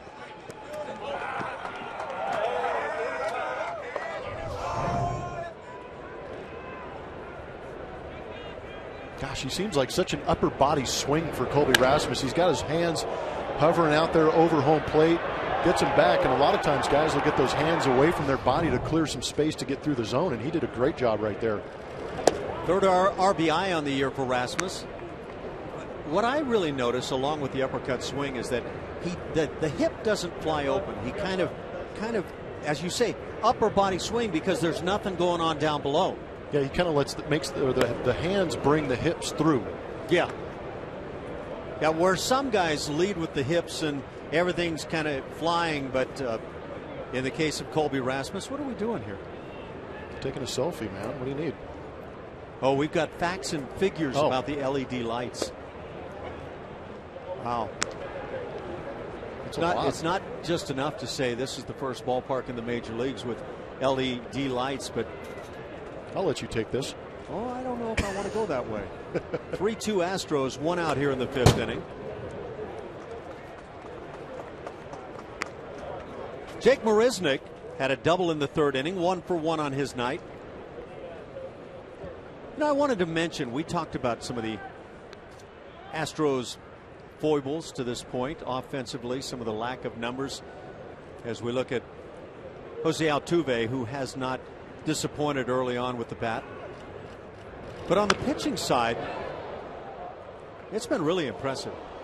Around the major leagues, 30 teams, the St. Louis Cardinals are leading in ERA. They are below the 2 mark right now. They're at 191 as a team. That is thoroughly impressive. It won't be able to hold there. But the Astros are 4th in the major leagues. Cardinals, Tigers, Padres, and the Astros. It's pretty good company. That is good company. And you were talking about the bullpen and how good they've been, and top of the order guys in the rotation, and it's been it's added up to be very good right now for the club. The Astros at 281 as a team to start the night. So there's been a lot to like on that side of things. And that's been done outside of LED lights, so I'm not sure how much better it can get this way. It's going to look that much better. Ball hit sharply, but right at Morrison at first base. He goes to the bag, and 2 outs here in the inning. And let's take another look at the Colby Rasmus long ball swing. There's a good shot at seeing the hands going through first. He throws that barrel at the baseball, gets those hands extended, but really doesn't turn on that backside until after the swing. But see how his hands are away and he brings them in, throws the barrel at it first, and then the backside. That's a good old-fashioned classic back leg swing right there on that finish. His right foot, the front foot, was actually airborne at the end of the swing. Hitting against that front side is what they talk about sometimes too. And he's a thought-provoking type hitter. He really analyzes what he's doing with his swing. Altuve 0 for 1 on the night. He grounded out, rather popped to second, and then laid down a sacrifice bunt in the 3rd inning. There was a leadoff double by Marisnick in that inning. Altuve bunted him to 3rd, and then the sac fly by Valbuena as he drove in his 2nd on the night. This one hit sharply on a hop, but handled by Seager. And that'll do it for the Astros in the 5th inning. They get a run on the Rasmus dinger, his 2nd on the year, and in the process take a 3-2 lead.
Light coming from the moon. I think that's why it looks so good at the ballpark with these failing LED lights and all that's going on. Yeah, it's a good thing we got those, huh? We go to the bottom of the 5th inning. 3-2 Astros on top. It's been all singletons on the board. The Astros struck first, 1 in the 1st, 1 in the 3rd, 1 in the 5th. For the Mariners, 1 in each of the 2nd and 3rd innings. Seattle leads in the hits column 7-4. And 2 of those picked up by Robinson Cano, who now has the batting average at .308. He's kind of back in that familiar territory. Just a great hitter. He has doubled twice. Numbers 6 and 7 on the year. And no, for our Twitter folks out there, I'm not going to try Wojciechowski 4 times fast. Should have a contest on who could spell it. Could you win that right now, even having seen it over and over? No, I've been staring at it and I can't repeat it. 3-0 the count. Wojo misses again, so a 4-pitch walk as Cano heads on down to first base. This moment in history is brought to you by M.D. Anderson. Back in 2005, Roy Oswalt tosses a complete game 4 hitter and Craig Biggio homers to reach 1,000 career RBI. Only the 2nd Astro to reach that milestone. Biggio also swipes his 399th career bag in the 6-1 win over Ben Sheets and the Brewers.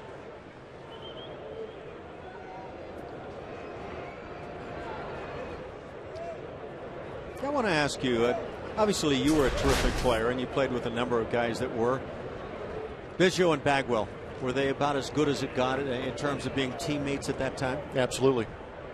No, I had played 3 years with the Montreal Expos before getting traded to the Houston Astros, and I felt like I got called up all over again. Getting to be in a clubhouse with guys like that, as professional as they were going about their business on a day-to-day basis, but actually being in the clubhouse and seeing how they prepared and how they handled the good with the bad, and I learned a lot from them. Throw over, and that gets on by. Not a good throw at all. Cano heads into second base. So after having a couple of doubles, draws the measly walk here, and the Astros put him at second base on the E1.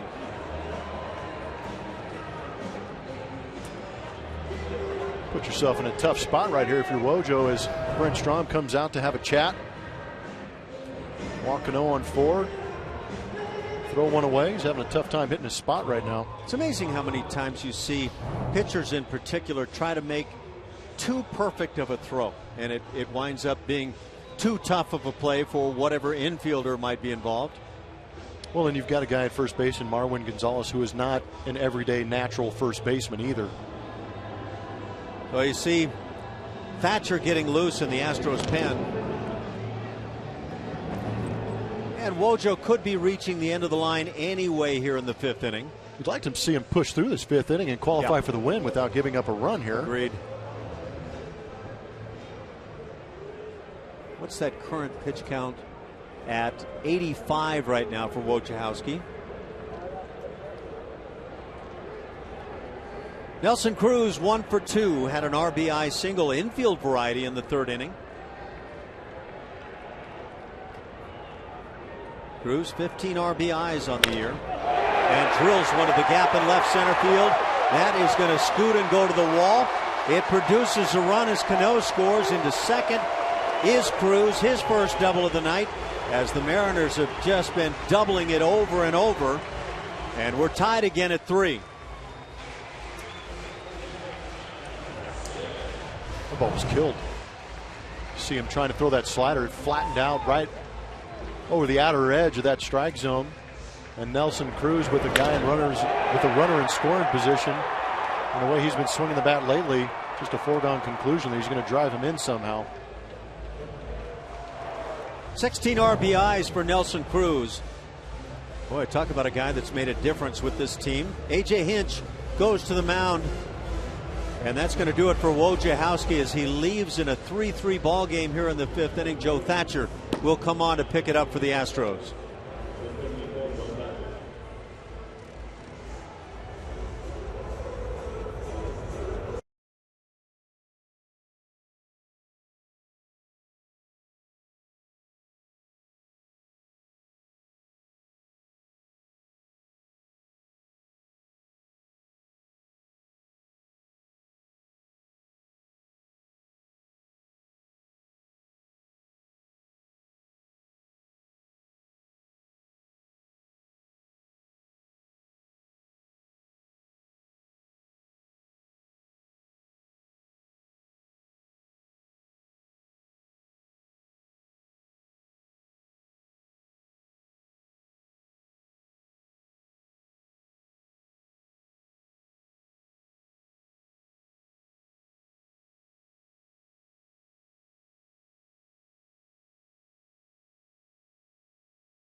And Dodgers be there for the anniversary of Biggio's 3,000 hit Biggio weekend and more. To purchase tickets, visit Astros.com/Biggio HOF or call 1-877-9-ASTROS. Guys. Thanks a lot, Julia. We're in the 5th inning, a 3-3 tie. The Mariners have struck for a run, a walk to Cano, an E1 as Wojciechowski threw one away, and then the double by Cruz. He's at second, nobody out. Kyle Seager at the plate, and so it's lefty versus lefty as Joe Thatcher comes on. Bringing some of that sidearm funk to the Astros bullpen. Pitched last Tuesday, allowed one hit in an inning and a third. He brings it and misses. Shift on. The Astros play three infielders on the right side. On the left, only Valbuena as he draws in even with the grass.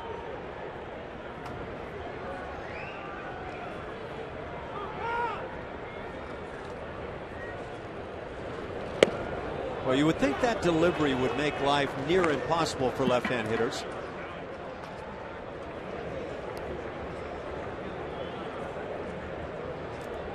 I would imagine.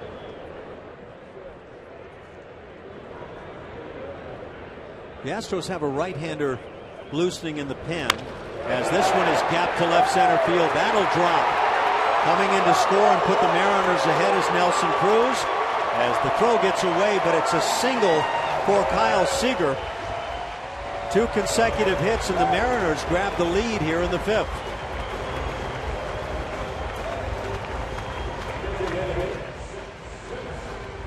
That run charged to Wojo. So that'll do it for Wojciechowski. 4 runs charged against him. Pretty good piece of hitting by Kyle Seager, keeping that front shoulder closed on a side-arming lefty like Joe Thatcher, just going the other way with it. For Kyle Seager now, 9 RBIs on his year. He has doubled and singled on the night. Seth Smith has doubled and walked. There goes Seager. The pitch is a strike. The throwdown is not. And a stolen base for Seager. We mentioned the Mariners had stolen just 3 bags on the year, so now 4 on the season. And I think this was just a case of taking advantage of Thatcher. No, completely. Going first move on the left-hander who usually has a pretty good visual, as you see Seager cheering the fact that he stole a base. But this one is stolen on Thatcher. He paid absolutely no attention to the runner at first base, and you can see how great that jump was by Seager. First stolen base on the year for Kyle Seager. He had been caught once. We said the Mariners were 3 of 6 in the stolen base category.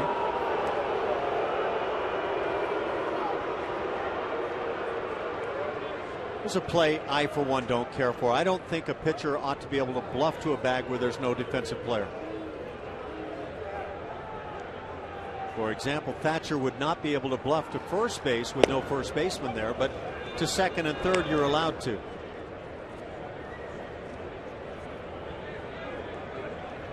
And that's just purely because of in order for him to make a move to second or third, he has to step off initially to make that move. So that's the only reason it's okay. Yeah, I was thinking with the left-hand pitcher on the mound, they actually don't have to disengage with the rubber on the throw to first base. Yes. So but you wouldn't be able to make that move with the first baseman back. Yeah, but at the same token, most pitchers who do that, your lovely spin move to second base, are still engaged with the rubber. Yeah, that's true. But don't have to throw. There you go. Yeah. There's kind of a little discrepancy there. And yeah. Found a loop in the system. I'd like to unloop the whole thing. Seth Smith takes way outside, 2-2 the count. Yikes. Big 3, you're putting it to the Astros. You think the score would be a little bit different than 4-3 right now with the numbers they're putting up? Well, that's Seattle taking advantage of the heart of the order, where the Astros have had their struggles in that department. Indeed. And if you looked at the Astros 3, 4, 5, and 6 without a base runner tonight. Timeout called as Thatcher takes a bit too much time. It was like you guys on the tarmac last night. Oh, not quite that bad, but heading in that direction, you would have enjoyed yourself. Oh, probably a good chance I wouldn't have commented at all. No, I'm pretty sure.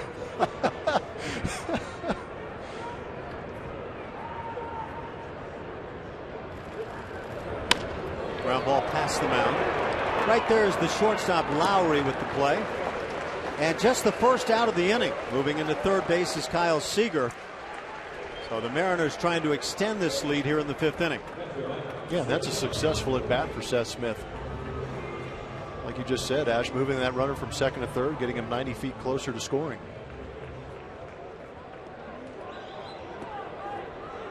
And Zunino up there again with another chance to drive and run. This is intriguing. This is a big moment in the game. Yes, Seattle has the lead, but trying to extend the lead, as Jeff talks about. And now Thatcher apparently will stay on. The infield will draw in for Zunino. Logan Morrison, a left-hand hitter, waits on deck, and Brad Miller follows. He also is left-handed, and that's probably the reason that Thatcher is staying on now. I think Zunino's batting average is keeping Joe Thatcher in the game. That's certainly a part of it, I'm sure. You know. Yeah.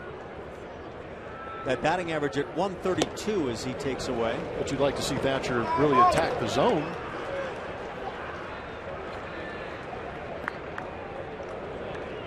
Well, nothing close so far. 2-0 the count.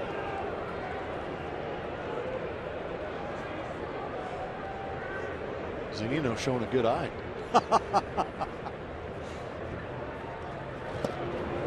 And 3-0.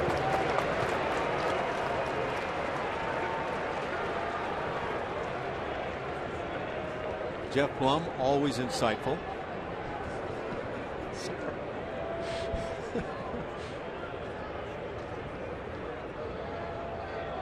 Zunino has struck out twice tonight. And now 3-1 the count. That was a generous call on a 3-0 pitch.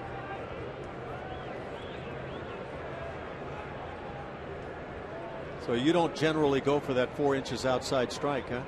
That just gimme strike. On the hands, but a drive to left field. This will be handled by Rasmus, tagging and coming to the plate and scoring run number 5 is Kyle Seager. It's 5-3 Seattle on the sac fly by Mike Zunino.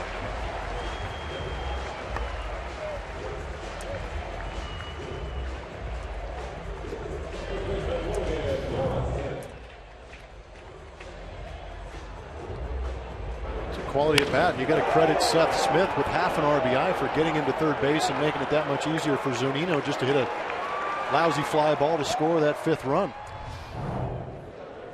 And for Mike Zunino, that's just his 2nd ribby of the year. 5-3 Seattle, 2 outs, bases empty for Logan Morrison. Again, the shift on. There's that shift that Blummer was talking about earlier in the game. Infield has 3 guys on the right side, but the outfield shades a bit toward left field. And you see it a lot of times. Guys will roll over and pull the ball on the ground ball while hitting the fly ball the other way.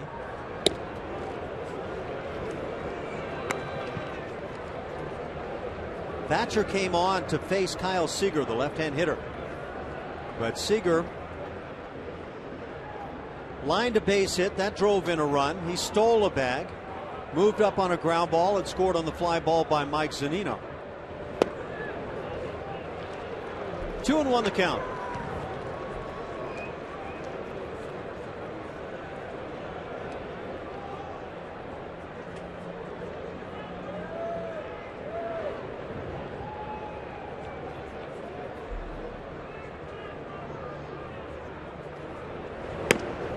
And now 3-1. Thatcher is not overly sharp, to say the least, here in the 5th inning.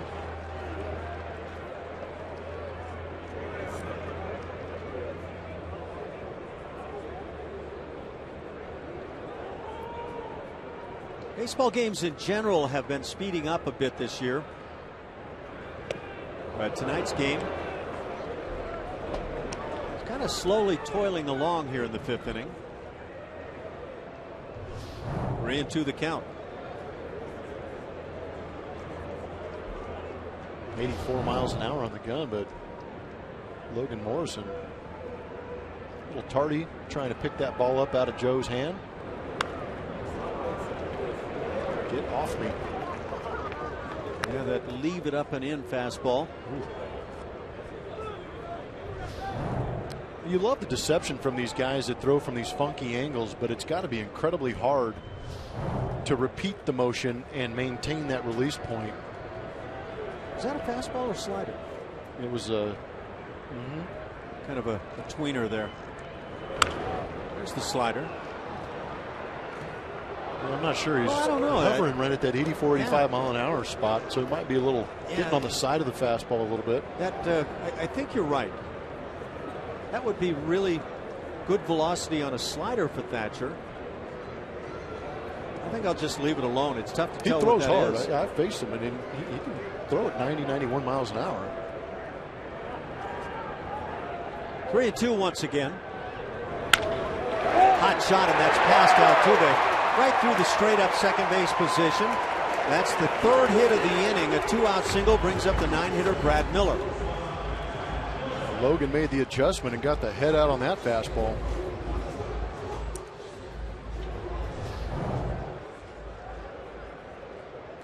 Well, that was definitely the fastball. Looked like it was kind of in that zone you love to see in batting practice. That was a great piece of hitting.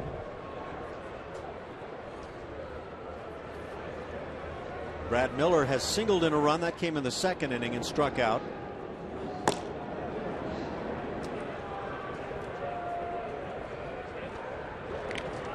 Will Harris getting it loose in the Astros pen.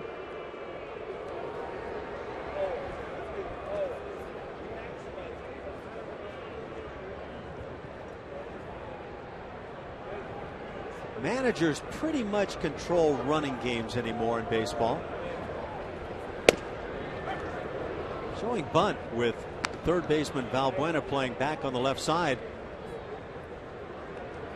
And I'm rather surprised that Brad Miller didn't just go ahead and lay that down on the third base side. Yeah, do it. Now you got Valbuena thinking about it, and he's playing a little bit shallower to take it away. Previous pitch, he was playing a little bit deeper. It's pretty much a freebie drop a bunt down base hit time. Yeah, and why wouldn't you want to turn this lineup over?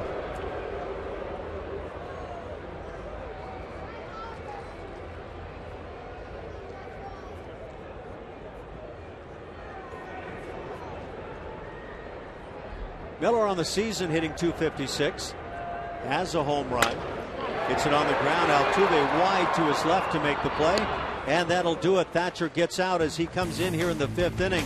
But for Seattle, 3 runs, and they take a 5-3 lead.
And order up pizza from Papa John's and get a free tree courtesy of TXU Energy.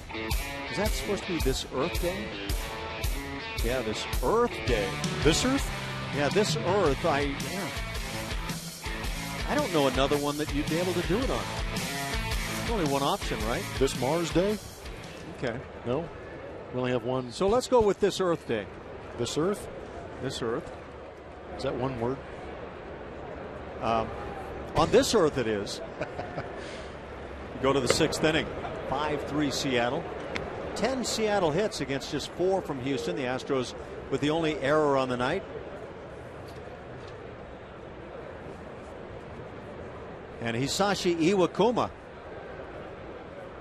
works it into the 6th inning. What'd you think of Wojo tonight? I thought he pitched all right. I like the fact that you asked for the velocity and he brought a little bit more today. We saw an occasional good slider. I didn't see very many changeups, but I saw him get a little bit tired too when he started getting some of those pitches up in the zone. Picked a bad part of the lineup to start getting up in the zone because they were getting hit by those 3 guys in the middle. They're not going to miss too many pitches over the course of the season, but I thought early on through those first 4 innings, I thought he pitched quite well. Yeah, I would agree. It's something to build off for the kid. I think so. I thought his first start he was a little short on stuff, but tonight he had plenty to make it work in the big leagues with good command. Yeah, pitched out of some situations early on. Valbuena drills one to right field, but right there and now coming on Nelson Cruz, and out number 1 here in the 6th.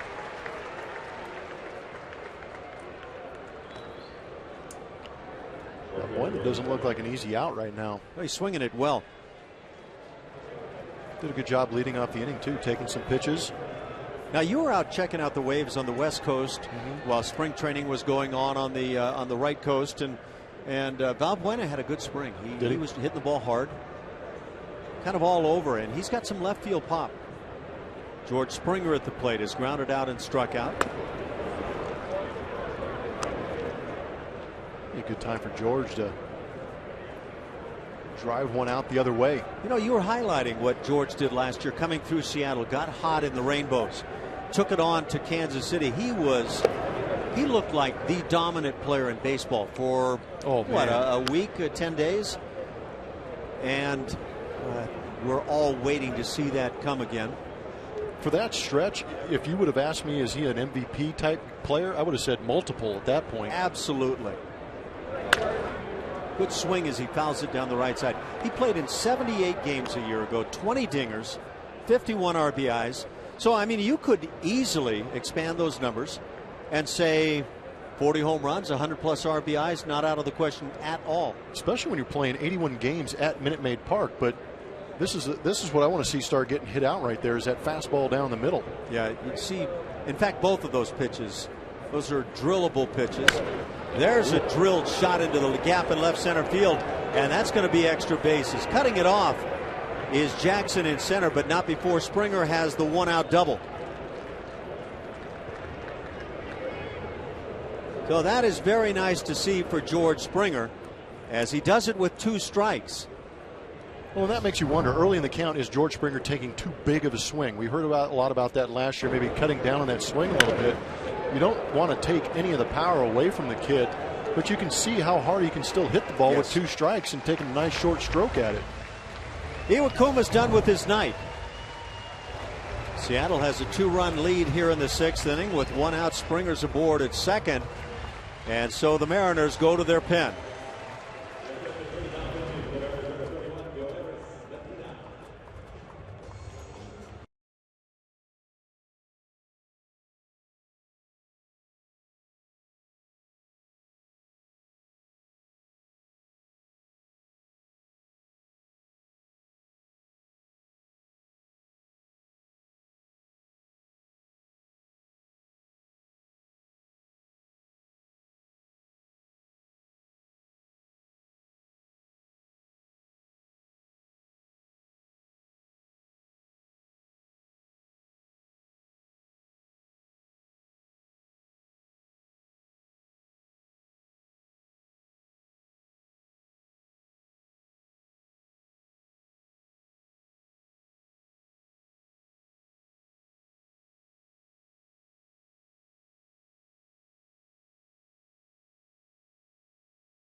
6th here. Taking a look ahead at April and May on our progressive upcoming schedule. We've got 2 more here in the great Northwest in Seattle before flying down to Oakland and enjoying a day off in San Francisco before a 3-game set with interdivision rivals, the Oakland A's, before heading even further south into San Diego, where Ash can go out there and catch some waves before heading back to Houston for some more interdivision rivalries going on. There's a lot of in-division games coming up between April and May. You know, that actually sounds good. I'm not sure my body is up to the task, but there's one way to find out. Thanks for the effort there. Yeah, I guess there is. And Yoervis Medina comes on now for Seattle. 1 out here in the 6th inning. Hisashi Iwakuma, that's the 10th straight start that has seen him fail to go beyond 6 1/3 innings. Dates back to August of last year. Medina in his 3rd year in the big leagues. And he has done all of his work out of the bullpen. 10-9 on his career. 2.72 is the nice ERA, off to a good start this year at 1.23. Going through on that half swing is Evan Gattis, and the count quickly at 0-2. Gattis is struck out and grounded out. Pretty ballpark. I imagine from just about any place you could look in this yard. Good look at the field. Gattis hitting just 114.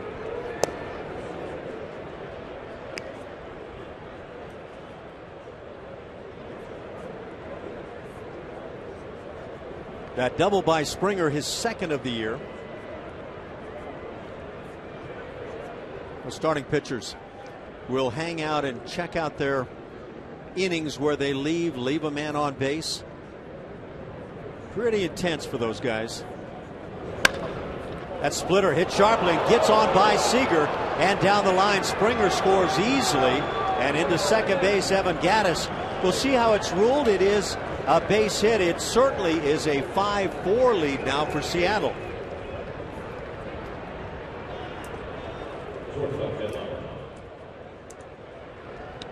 In order to hit in the big leagues, he's got to be a little bit lucky too. 2 strikes, he puts this one in play, kind of chops down on it, yanks it down to that third base line. But Seager almost looked like he was anticipating the catch and coming up to throw before he had it.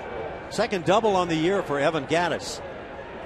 And it doesn't hurt to catch a break or two, does it? If you're not going to get many hits, you might as well get them with guys that's in scoring position, right? Yep.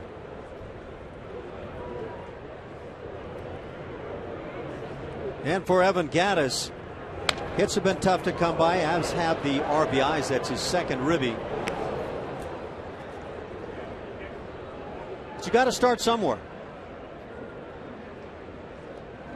And it's still too early to hit the panic button on any of these guys. Well, A.J. Hinch made a really great point a couple of days ago back in Houston. Somebody had asked him if he was ready to panic. That was before the 2 wins to finish out the 3-game set with the Angels. And he basically, kind of laughed it off like, are you kidding me? That's good to see. You want to hear that from your manager. Yeah, we're here to put in a great day's work every day. We believe in ourselves and we're going to get it done. And so he's got the perfect attitude to get this thing going. And now the Astros start the day in first place, 6-6. We'll see where it goes from here. Well, they've changed that apparently to an error. Oh, they've taken the 6th hit away from the Astros, put an error on the board. And a strike is called. Jed Lowry at the plate has popped out and grounded out. Local scorekeeper making a strong push for Iwakuma's ERA. Now that's a little painful right there.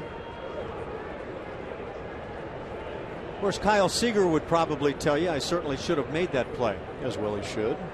But the tapper is foul.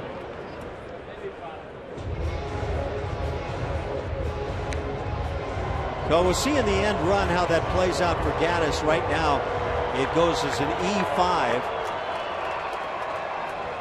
What a roller coaster ride it is being a hitter. Yes, I got a hit. No, I didn't get a hit. It hurts.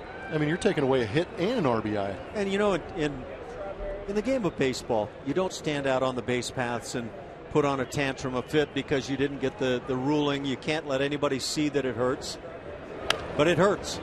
Oh yeah, internally that spirit is fully deflated.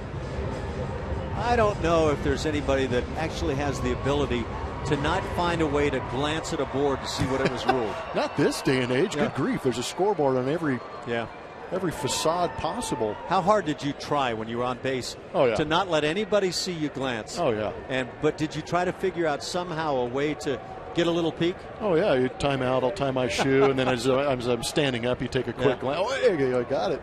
Yep. I love honest answers. Or you walk, if you're on first base, you can kind of go act like you're talking to the first base coach. Yeah. And say, hey, did they give me a hit? Ooh, you can let that out? Yeah. And then the first base coach will look past you to the scoreboard and acknowledge whether or not you got the hit. And he won't give you away to anybody. No. Right? Yeah. Not if he wants to. You better be able to trust that guy, right? Yeah. Well, those are kind of classic ways that you can get around that Lowry stays alive. It's 1-2. So I feel for Evan Gattis at the moment, I guess, is the bottom line. Take away that RBI, take away that double, take away that hit. Get a look at left-hander Charlie Furbush. Warming up in that Seattle pen. Both pens out in left and left center field. He's been one of your favorite relief pitchers, I believe, in the major leagues. I mean, I get so excited when he comes into games. He really puts the pressure on.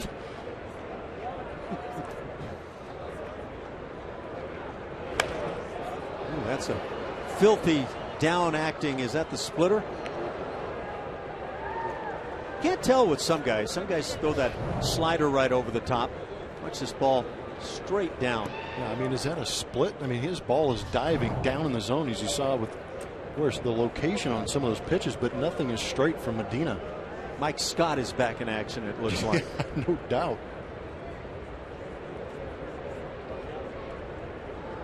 (5-4) Seattle on top here in the 6th inning.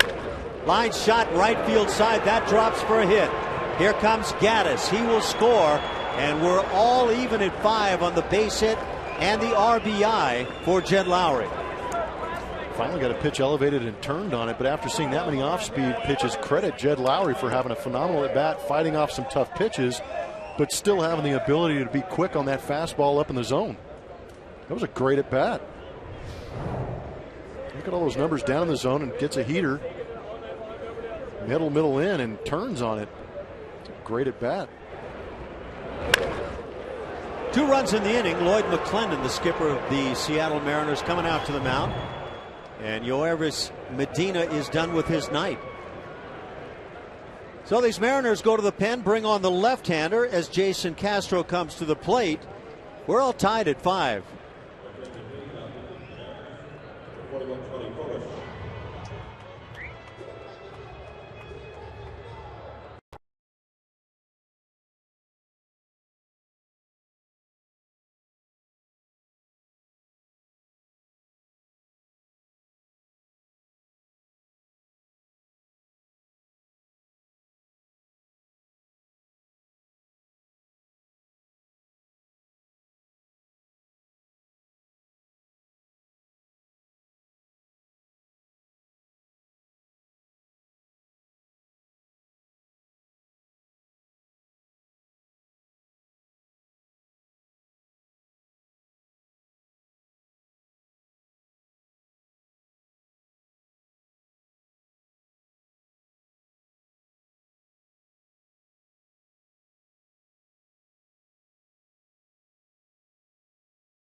care for your car.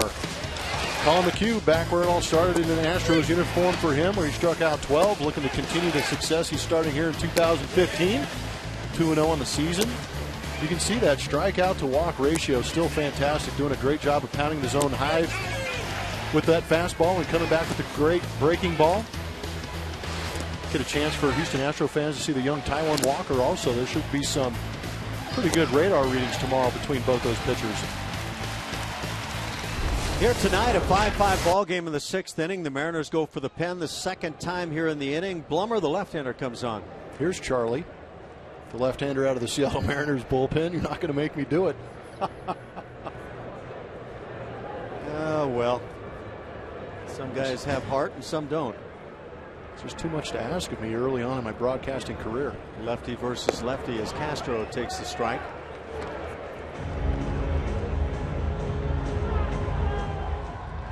It's Charlie Furbush on the mound for Seattle. Chuck Smith is what I'm going to call him.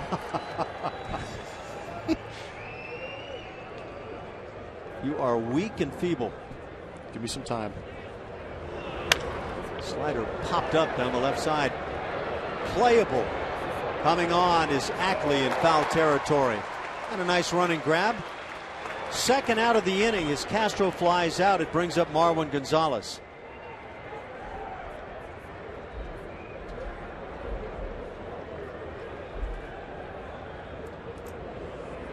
Been 2 hits and an error by Kyle Seager here in the inning. Any way you add it up, 2 big runs for the Astros, and now a pinch hitter is Chris Carter, who has loved hitting in this ballpark, will come on and bat for Marwin Gonzalez against the left-hander.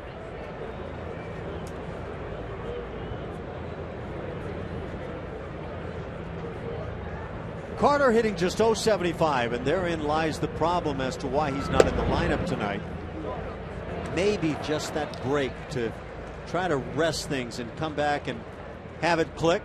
No home runs yet for Chris. Just 3 hits and a run scored on the season. It's going to be tough if you're battling against pitches down in the zone like that. It's a good pitch. Well, that's all kind of part of what slumps are made of, isn't it? Yeah. They appeal and the strike is called, and quickly 0-2 on Carter. Yeah, with Houston playing that many games at home, we know that Chris's numbers in Minute Maid Park are not as great as they are in some other places. He hit well on the road the last couple years that we've seen him, but extremely well here in Safeco Park. So you kind of hope that this being a first major road trip will help Chris starting out in Seattle, where he's had great success, and be a little bit more comfortable, maybe see the ball better. What a terrific second half he had last year. 37 home runs he pounded a year ago. And it kind of happened at a point when I think most people felt like it's just not going to happen for Chris Carter. Yeah, and the way this season has started for Chris, some people may be wondering the same thing, but knowing that that kind of pop is in that bat and the ability to drive in runs, you got to stick with him. Those 37 home runs a year ago, tied for second most in the league. And like Blummer says, any way you add it up, Chris Carter had himself a very good year in terms of the power numbers. Is it possible to have a 4 or 5 month aberration? I mean, or is that what Chris Carter is capable of over the course of his career? I guess that's the question still you out ask, there, yeah.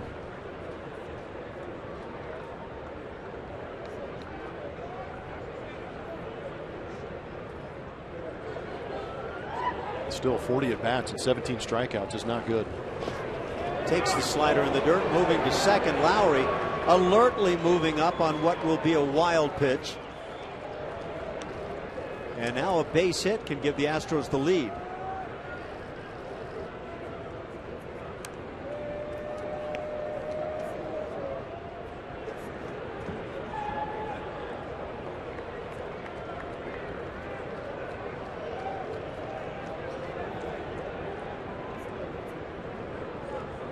Outfield pretty much straight up. Infield swinging a bit to the left side. Foul tip, but hung on to by Zunino, and that does it for Carter. Big strikeout to end the 6th inning. The Astros pick up a pair and tie it at 5.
League leaders are brought to you by your local Honda dealer. As we look at the Astros bullpen, who's been solid so far this year. They rank 2nd in the American League in ERA. That's behind Kansas City with a 2.09. 45 strikeouts, ranking 3rd there. They've been great, and A.J. Hinch has talked about this bullpen and how the starters haven't been going very deep in a game, so they've been relying on these guys a lot. Will Harris is a guy on the mound right now warming up, but we've seen some great things from Will. Not a guy that was expected to make this club, but has really stepped up without Josh Fields, guys. Thanks, Julia. That he has 5th appearance on the year for Harris. He's 1-0 out of the pen. He is not allowed a run, just 1 hit over 6 innings. Can't do much better than that, and he comes on to work here in the 6th inning in this 5-5 tie. Well, I like that middle number right there. Has made 20 straight scoreless appearances. Will help you make a ball club and stay on a ball club. One of that group that came over from the Padres. A little cut job at 92. Yeah, throws a lot of cutters / fastballs. Basically a cutter changeup combination he works with.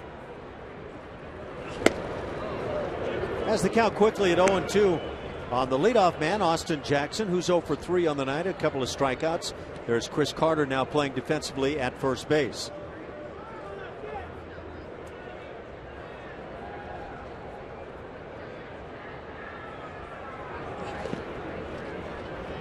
To get him on the breaking ball in the dirt. Sure is nice when you can trust your catcher to keep that in front.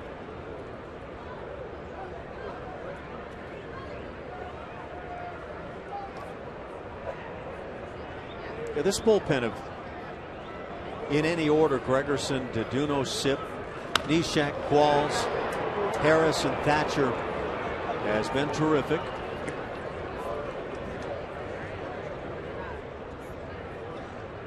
When your bullpen is that deep, A.J. Hinch can give guys rest, using Deduno to save a couple games, getting Gregerson and Qualls some time to recuperate here early in the season, maybe push them back a little bit when they have to lean on them later in the season. 2-2 the count. Well, I know I said earlier Will Harris was a fastball changeup. I meant fastball curveball. Actually throws more curveballs than fastballs in that 2-strike count. Count fills at 3-2. A guy who was born in Houston, Texas. Originally drafted in 2006, the 9th rounder by the Rockies.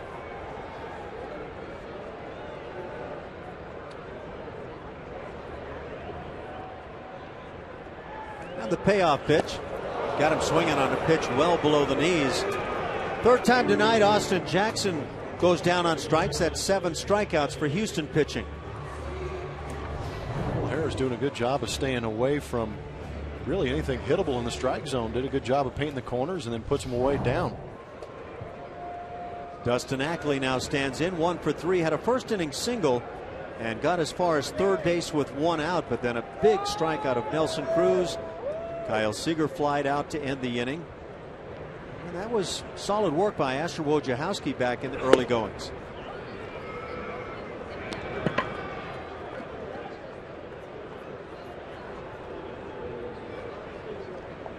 It's been Wojciechowski, Thatcher, and Harris for Houston. Iwakuma, Medina, and Furbush for Seattle. Ball and a strike.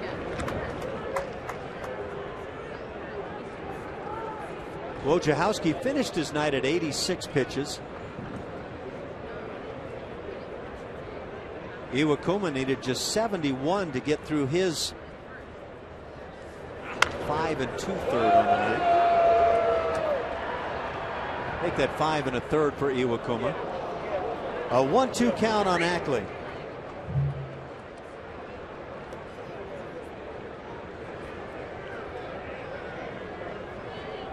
I wonder if that speaks to Lloyd McClendon and his feelings about Iwakuma at this point. Going just 71 pitches, leaving things into the hands of the bullpen in the 6th inning. For me, I didn't like the location on some of the pitches Iwakuma was throwing there in the last couple innings, leaving some of them elevated. I wonder if they were talking about that in the Mariner dugout, realizing that some of those pitches were becoming elevated. Usually that tells you a pitcher's fatigued. Well, if you go back again to the final 7 starts last year for Iwakuma, yeah, he got lit up. And think about where they took him out, too. They took him out with a lead, and the run he gave up made the game 5-4. So he gets the no decision. He doesn't suffer the loss in the loss column. Well spotted just away. It's 3-2. So the second full count here in the 6th inning.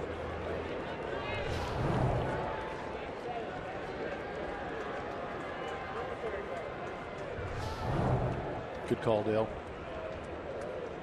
Dustin Ackley, second pick of the draft back in 2009, and he's been with Seattle all along. Strike 3 call, rings him up. Second strikeout here in the inning as Ackley is caught looking. Will Harris showing some great command.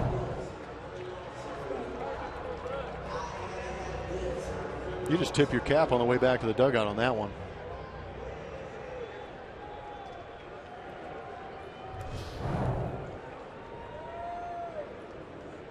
Strikeouts 7 and 8 for the Houston staff. And with 2 outs, bases empty, Robinson Cano stands in 2 for 2. He has doubled twice. He's drawn a walk. He's scored a pair. Has 7 doubles already on the year. And that's well spotted. Good grief. 93. Harris showing some good stuff. He's got that late backdoor cut. Throwing firm. Well, textbook right there. Isn't that what you work on in the bullpen? Now you start moving it about a half a ball away on the corner, or come to the inside edge. Ooh. And that's close. Trying to keep him off balance, working both edges.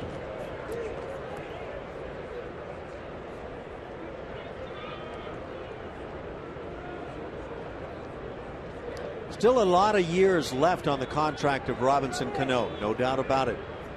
But for the time being, he is some kind of player for them. 1-2 the count.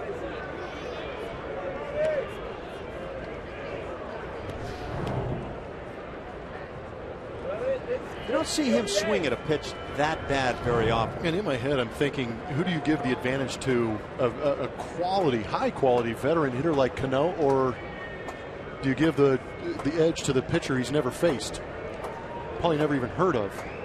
And especially on a night where Will Harris is dotting the outside corner with a hammer. But if he makes a mistake, good question. But good hitters wait for those mistakes, and if he makes one, there's a good chance he puts a swing on it like that. Six-time All-Stars, Cano. Came to the big leagues in 2005 with the Yankees. Played 132 games immediately that year. And I guess it's easy to understand why. 297 batting average. Drove in 62 as a second baseman. You'll take that anytime. He was second in the Rookie of the Year voting and down on strikes right here. So the Astros get Cano for the first time tonight, and 3 strikeouts in this inning as Will Harris comes on and dominates.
Rasmus dropping some head on that fastball out over the plate off of Iwakuma, deep into the ninth in those right field bleachers for Colby Rasmus.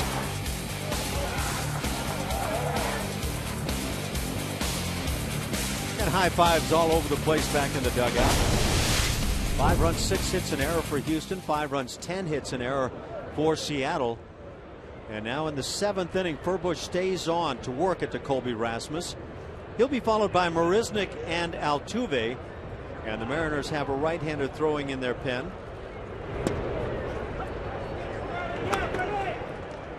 Danny Farquhar is that right-hander. 0-1 the count on Colby Rasmus, hitting .214 now with the 2 home runs on the year. Danny Farquhar leaves the slider inside.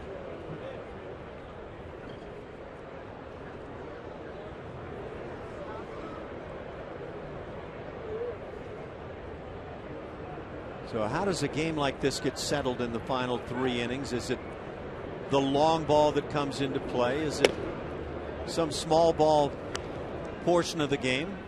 Does the defense get involved? I'd like to see the middle of the Astros lineup have an effect on the outcome. Have them have a little breakout party. It's been slim pickings. George Springer does have a double tonight. Evan Gattis originally had a double, but that was turned into an error. And Jed Lowry, batting in the 5 spot, picked up an RBI single in the 6th inning. Up until that 6th inning, it was all quiet. 3 through 6 for the Astros.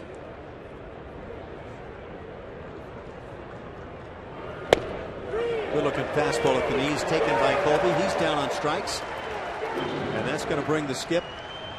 Lloyd McClendon out. He'll point for the right-hander in the pen. So Furbush gets the left-hander to start the 7th inning, and that's it for his night.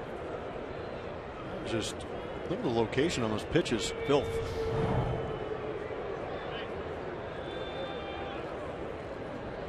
Lloyd McClendon doing me a favor right here, getting rid of Charlie Furbush. So Danny Farquhar comes on in a tie.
someone and then walk away. When you throw 100 miles an hour and say, the next time that I face you, I'm going to hit you in the head, that's when you go like this and you're walking away and you go like this, next time I face you in the head, that's some bull, and he needs to pay for that. That ain't okay. Well, he's got a point. Brett Laurie is a guy that plays the game with a lot of energy, and it can certainly be taken in multiple ways, and I think he'll see more of this. Well, given the moment, I completely agree with him. There's no way Herrera throwing 100 miles an hour, threatening to hit a guy in the head. You might as well pull out a pistol and say, I'm going to come at you next time. That's ridiculous. You don't do anything like that in the game of baseball. I think they took care of the real situation, which was hit Lowry and tell him, don't go so hard or don't attack our middle infielders when you're sliding into second base, which Lowry admitted he did wrongly, sliding into Escobar. But there's a point where you can take it too far in baseball, and I think both teams definitely took it too far. Danny Farquhar, 28-year-old right-hander, on to work here in the 7th inning with one out, nobody aboard. Jake Marisnick at the plate and a 1-1 count. Yeah, I completely agree. I don't like any time pitchers start going up in the head region. I don't care how hard they throw, but then it becomes horribly bad when a guy throws that hard. Because Lowry didn't intend to hurt Escobar, but he went in there hard, and it was a bad slide. He admitted to that. But Herrera is intentionally saying, next time I face you, I am going to try and harm you. Not cool. Yeah, no, not cool at all, and not acceptable is really the bottom line. And I would imagine Major League Baseball, as Marisnick goes and gets a new bat, certainly should be watching to make sure nothing even close comes in that range. Yeah, well, there's got to be some consequence for Herrera even hinting at the fact. Already, yes. Yeah. Yeah.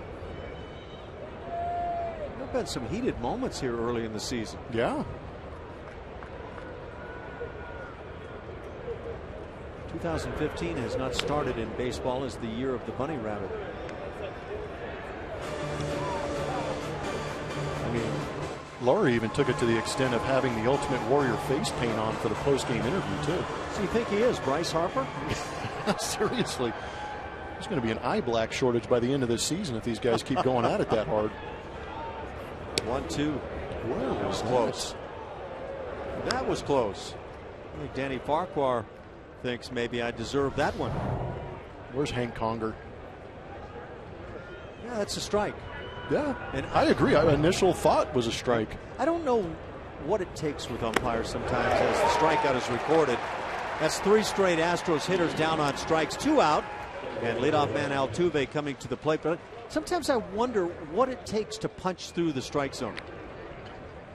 Yeah, I'm not sure. There's some umpires around the league that don't want to see a guy set up in one spot, and they see the catcher reach, and they will not call it just because of the reach, not necessarily where the pitch is. So and you're that's a frustrating. major leaguer, and therefore you should put it where you intend to, and then I'll call it, huh?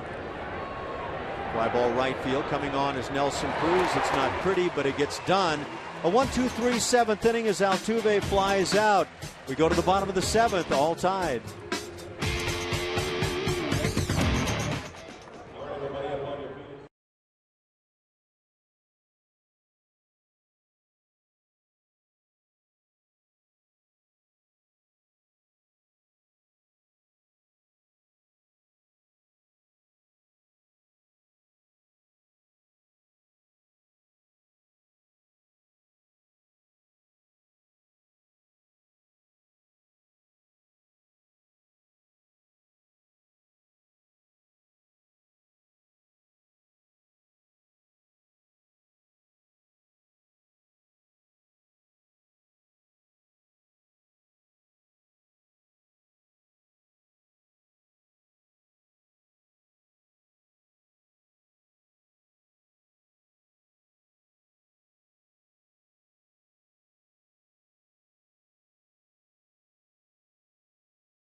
every game. This incredible deal scores you a ticket and unlimited ballpark favorites starting at only $35. For more info, visit Astros.com/value or call 1-877-9-ASTROS. Will Harris warming up for his second inning of relief here. And guys, A.J. Hinch has been getting a lot of questions about the reliever situation with Josh Fields being healthy. He is scheduled to throw 2 innings tonight, but he is pretty much ready to go, so that's kind of a problem as Will Harris continues to pitch really well and is in that spot that Josh Fields was supposed to have to start the season. Would they carry 13 pitchers? This is just speculation, but do you think that's a good idea, guys? Thanks, Julia. It's a good question. If you're already successful with your bullpen, do you need to add somebody to your pen when the offense has been really the big question mark right now? Yeah, that would be. It would be weird to see them add more pitching to compensate for the lack of offense, as opposed to adding more offense to pick up for the lack of offense. But you're in the American League too. Fly ball off the bat of Nelson Cruz, not deep enough in left field. Colby Rasmus with the play, and out number 1 is Will Harris. Works it into the 7th inning. He had a 1-2-3 6th inning, striking out the side. And what I was going to say is you're in the American League, so you don't have to worry about double switching. You're going to run into those National League parks every now and then, and you can make the adjustment at that time. But when your bullpen's doing a great job, is adding another piece to that much better, because you could get away in the American League with having 13 pitchers. You're going to stretch your bench extremely thin if anybody gets hurt. And then you look at the makeup of your bench, and the Astros are pretty blessed this year. They've got a couple of switch hitters on the bench. You got, well, actually 3 when you've got Robbie Grossman, VR, and Marwin Gonzalez. 3 switch hitters. Those are good. VR has gotten off to a nice start. He had his struggles defensively at shortstop. Yeah. But he has shown that he can play the outfield. That's become a big plus for VR. That is nice. So you have some speed element. You have switch hitters, guys that can play multiple positions. That's a pretty good bench. That's how you get to be fast. You have quick hands. So can you get your legs loose that way? We're going to find out. He may score the winning run. No, but it's nice. That bench is good. I mean, you really don't have that one prototypical guy that's a threat to go deep and win a ball game for you off the bench, but you definitely have some guys that could create some issues, switch hitting and wreaking havoc on the base paths and scoring on a double. The other guy on the bench tonight has already been used. That's Chris Carter. As a 1-out walk is issued to Kyle Seager, he's aboard for Seth Smith. I think it's all a good question. And then you've got Sam Deduno, the swing man in the bullpen. You can put him in the starting rotation, although he's had command issues throughout his career. I thought Wojo pitched well tonight. Well enough to go back in and start as a 5 starter. I think you said it right there. He's earned himself another chance to go out there and maybe pitch again and be a part of this rotation. You want to see that progression from young kids. You see them stumble a little bit, give them an opportunity to go back out there. They make the adjustment, pitch well. You want to see them kind of maintain that and keep it going. But all of that said, I think we both agreed, as Tony Sipp now gets loose in the Astros pen in left field, that the Astros,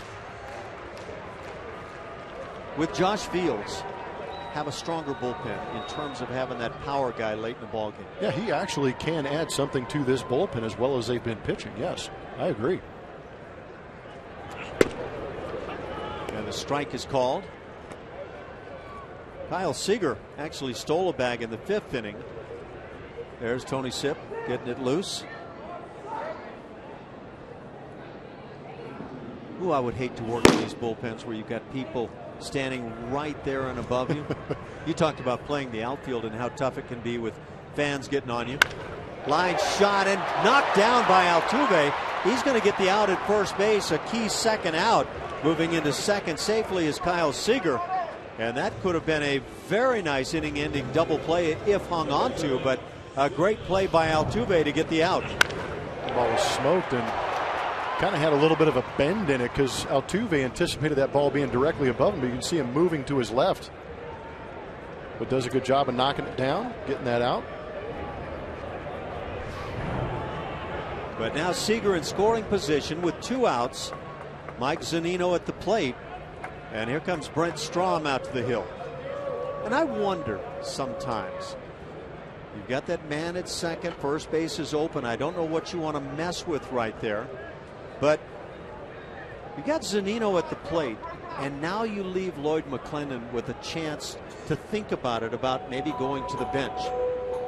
Zunino 0 for 2 with a couple of strikeouts, also has a sac fly. I don't know, I think you want to go after Zunino as quickly as possible. The bench has nobody from the left side for Seattle, but they do have Jesus Sucre, Willie Bloomquist, Justin Ruggiano, and Ricky Weeks, an all right-handed bench. Jeff Blum very quick to check out the lack of left-handers on that bench. Yeah, I'd be curious to see what Brent Strom said to Will Harris right here.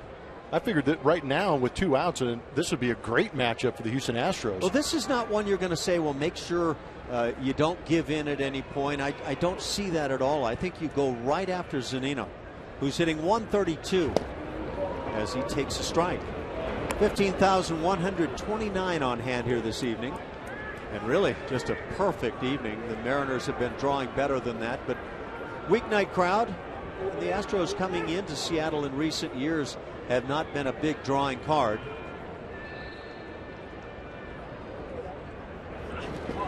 Swings at a pitch that bounces well in front of home plate, and that probably says you're not seeing it real well.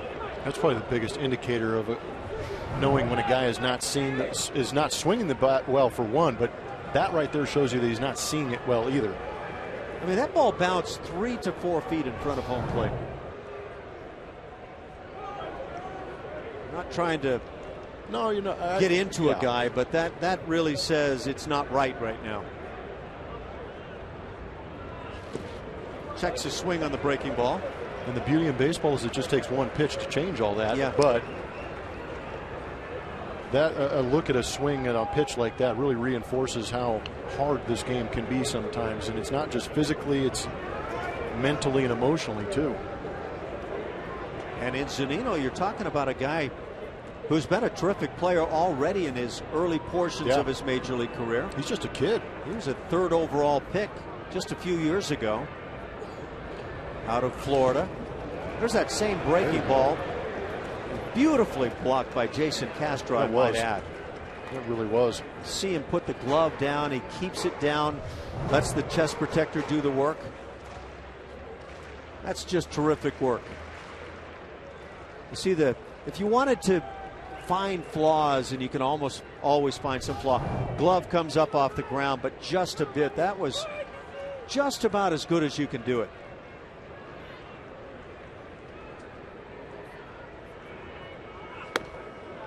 And now 3-2. And I've said it numerous times, Mike Matheny, the best I ever saw, and he was the hardest worker I ever saw at preparing for that pitch in the dirt. And now a very fine major league manager with the St. Louis Cardinals.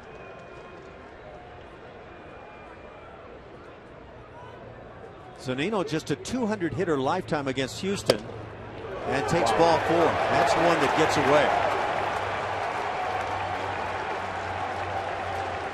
So runners at first and second, 2 outs for now the left-hand hitter Logan Morrison. You would think that we will see A.J. Hinch, and here he comes. So Tony Sipp, who's been getting loose, is now summoned by Hinch.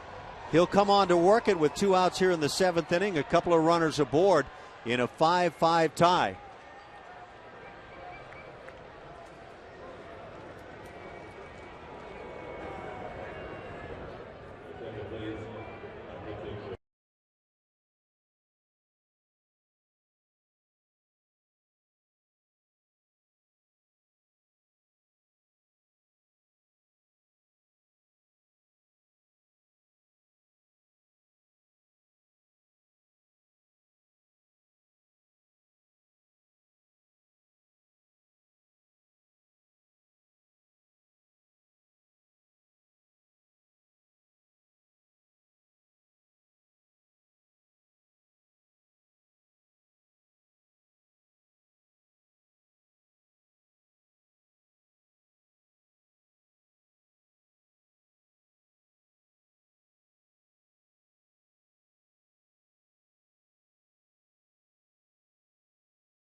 In New York, Citi Field, where the dark knight has risen again, and Matt Harvey coming back from that Tommy John surgery and electrifying that New York Mets staff as well as that team, putting them in the NL East first place spot. You make a guy like Giancarlo Stanton look like that on a swing, you're doing a good job. And what a bonus to have in that young rotation for the New York Mets, having Matt Harvey back. How about that changeup right there? You think of the 95-plus fastball over and over. 97 yeah, right there. and then he brings a changeup to go with it. That's pretty filthy. We're at the bottom of the 7th inning, by the way. That good, nice, long, easy arm. He's about as dominant right now as anybody I can think of. I don't know if Steven Strasburg is that guy anymore. 24 strikeouts, 1 walk. Let's see, what would that ratio be?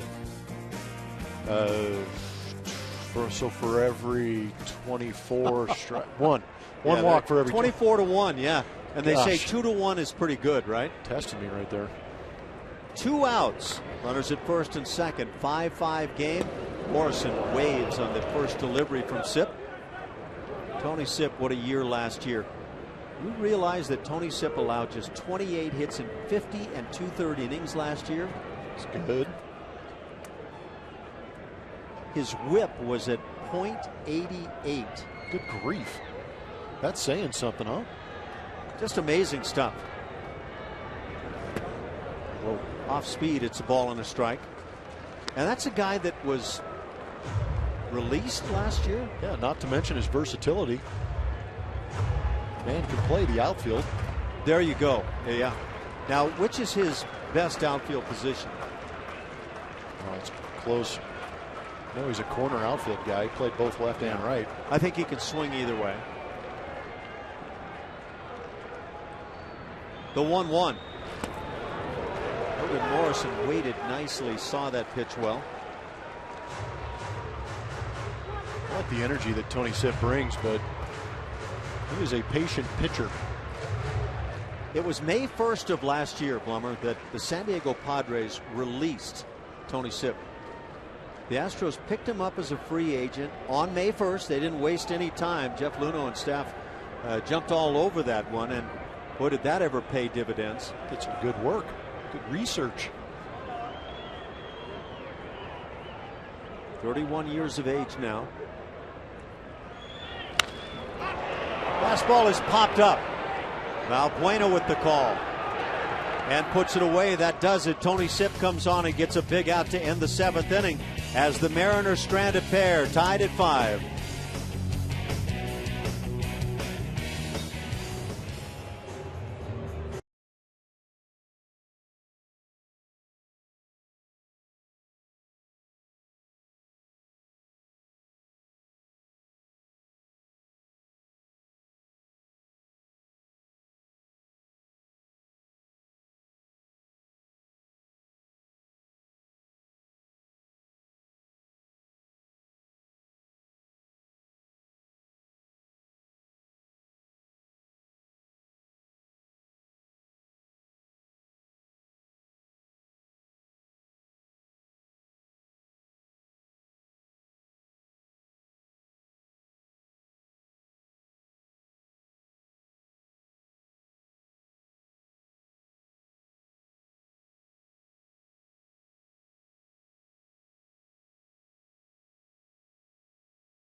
To the Astros and the Mariners.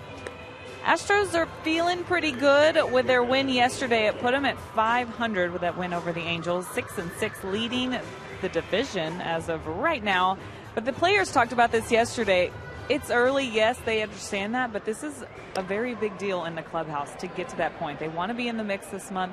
They've struggled in Aprils in years past, so it's very important that they play well, and this is obviously an improvement of what they've done in the past couple of seasons. So they're feeling really good about where they are. They just want to hang in there and continue to improve on what they're doing, guys. Thanks, Julia, and it is a good feeling when you start to fulfill expectations a bit. I think the Astros have to feel they can be better than this if they can get that offense going. We're in the 8th inning, a 5-5 tie. And Luis Valbuena will lead it off. Homered back in the 1st inning. It was a launch job to right field. 4th home run of the year, 5th RBI. He's had a sacrifice fly, so he's driven in 2 tonight and also lined to right field. Danny Farquhar still on working it for the M's. Pitcher number 4 on the night for Seattle. Ooh, pitch is hammered to right field. Watch this at the wall. See ya. 2nd time tonight. Valbuena gives the Astros the lead.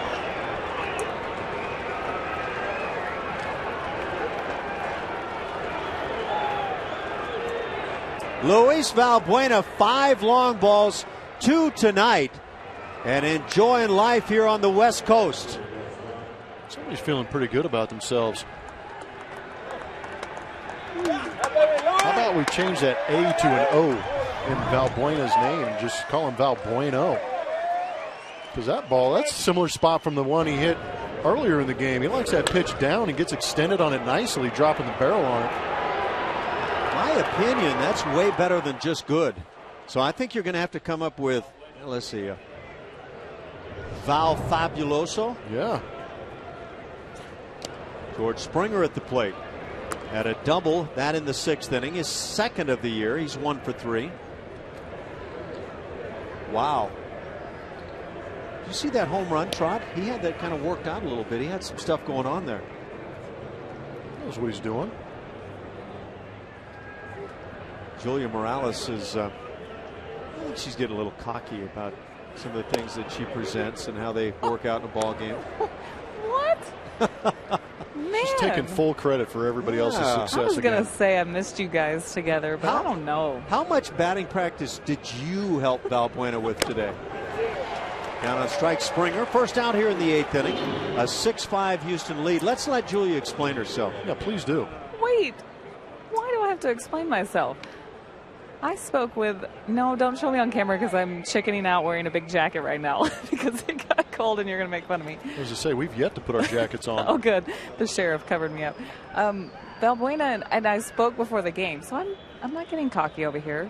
But I did speak to him a lot about how he was feeling and how he's feeling more comfortable and some things that he's been working on at the plate. No cockiness. Well, okay. See, explaining yourself helps get you out of some holes that you might have.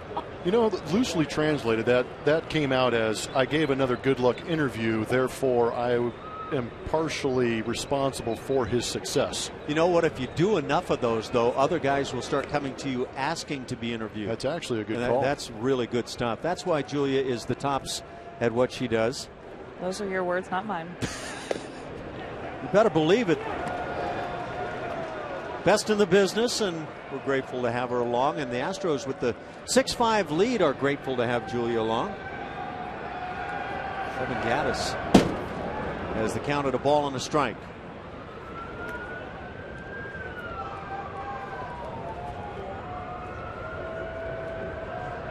I think Julia just said it gets a little off center when you and I are working together. That's a good. Did you hear that? Yeah. Ground ball, third base side is foul. Yeah, she doesn't hold back with us, does she? She just tells it how she feels. You know, it's her ability to slam situations like that kind of sets her apart, though. Yeah, she's very polite in putting us in our place, right? Kevin Costner taught me all this. Yes, just very monotone. That ball's gone. That ball is out of here. The Astros are in the lead. 2-2 the count. Evan Gattis able to check his swing.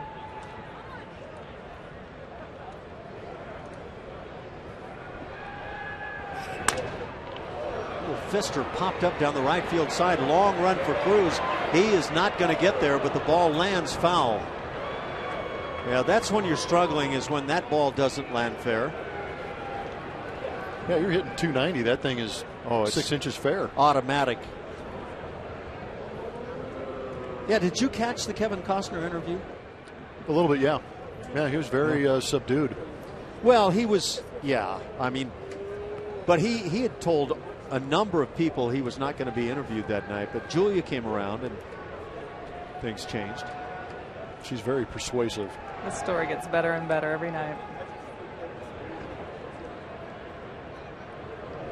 She enticed him with a Krispy Kreme hamburger or whatever. Is it some kind of delicacy? She said, "Here, I'm trying to have remember a bite what of this." what the fare of the night was that night. No, I just asked him nicely. And he said yes. He didn't have to be persuaded. You walked up and you said, "Kevin, you're on camera. Do the interview now." If not, all of America will see that you've denied me. Line shot to the gap in left center. That has been a much used portion of the field tonight. Into second base, Gaddis with the slide. Has a 1-out double. And the Astros try to tack on a little bit more here in the 8th inning. Scorekeeper here can't take that one away from Evan. That one is yours, Evan. VR is going to come in and pinch run for Evan Gaddis as you take a look back at this tomahawk at a high fastball from Farquhar. So Farquhar has been touched up for a home run, that by Valbuena, and now the double by Gaddis. Jonathan VR is into second base, and there are some smiles in that Astros dugout. You know, the guys, from everything we've been hearing, Evan Gaddis is very much appreciated and liked on the club. He is a hard-working fella. How do you not cheer for a guy like that? His story is amazing. So VR aboard as Jed Lowry fouls the first pitch.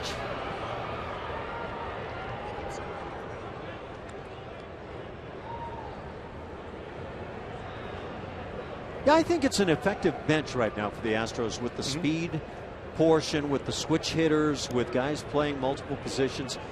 I'd have a hard time breaking up this bench right now. Yeah, I'm with you on that.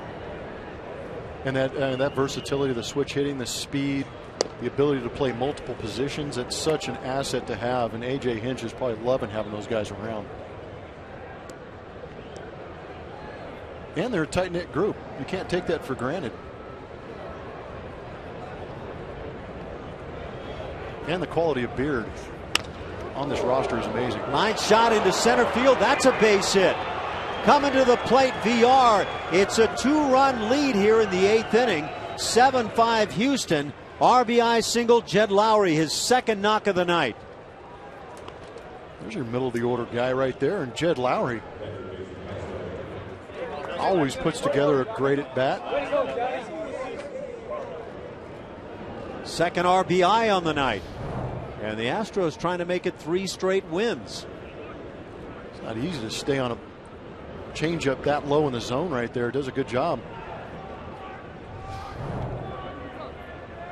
The Astros were down 5-3 in the 5th inning. But they struck for 2 in the 6th, 2 more here in the 8th inning. And now Jason Castro at the plate. Ground ball to second, should be 2. Cano on to Miller and back to Morrison, and that'll do it. The double play first turned on the night, but the Astros get 2 big runs in the 8th inning. Second bomb of the night for Valbuena.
Create memories, have fun, and enjoy a premium experience with an Astros luxury suite at Minute Maid Park. Whether you are treating your employees, hosting clients, or celebrating a special occasion, we will create an experience your group is sure to remember.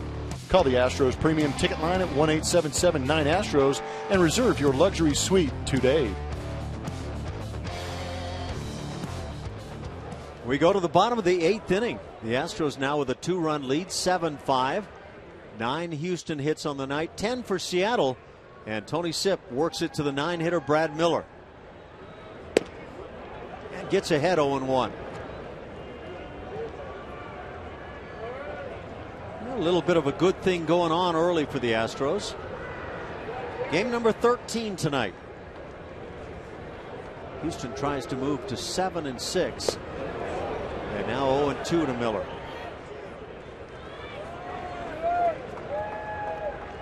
Astros trying to improve their record up here in Seattle too. They've been really good here. Yeah, I was actually surprised to see that number coming into today's game. It was 14 wins, 8 losses here at Safeco Field. Yeah, that's since coming into the American League, and well, I believe I saw another number. I'm not sure if I have 2 of them crossed right now, but good stuff. I'm sure you remember late last year the Astros came in here. They won the final 2 games against the Mariners in Seattle last year. They won 4 of the final 5 games here against Seattle. Sorry, that is against all time against Seattle. The record is 14-8. At Safeco, they're 6-4. Just popped up. Valbuena coming over along with Castro. It's really Castro getting there quickly. This is what we were talking about right here. Since 2013 at Safeco Field, there's 12 wins, 7 losses. How about the home run number? 21 home runs in those 19 games now. Maybe those numbers are going to go up. Pretty impressive stuff, but you wouldn't expect those Seattle Mariner bullpen numbers to be that high, because overall on the season last year they had a great bullpen, but the Houston Astros have been just putting it to them. Look at the home runs. And the Astros have added 3 home runs tonight. That's in 20 games. They added, what, 3 more tonight? 2 by, we're told, Val Grande. Yeah, we got all kinds of good names coming out on Twitter on him. Carter with the play.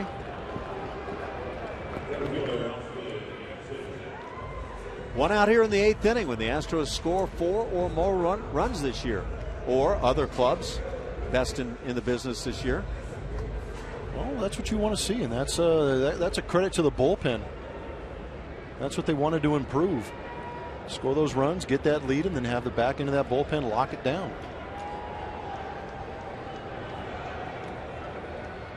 Top of the order now. Austin Jackson 0 for 4 with 3 punch-outs.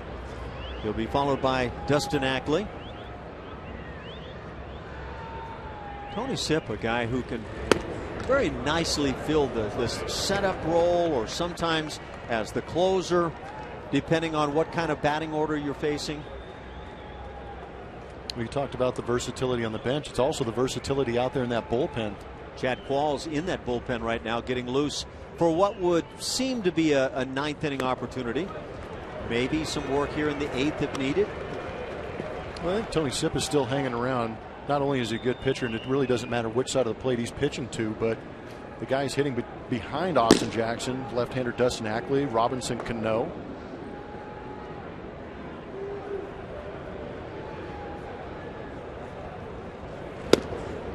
I'm starting to really kind of wonder to myself about the Valbuena name for the evening. Val Grande would indicate that he's large of stature. Val Fabuloso would say that he is Val Muy Buena. Some kind of wonderful, right? He had Argyle socks on or something. I don't know.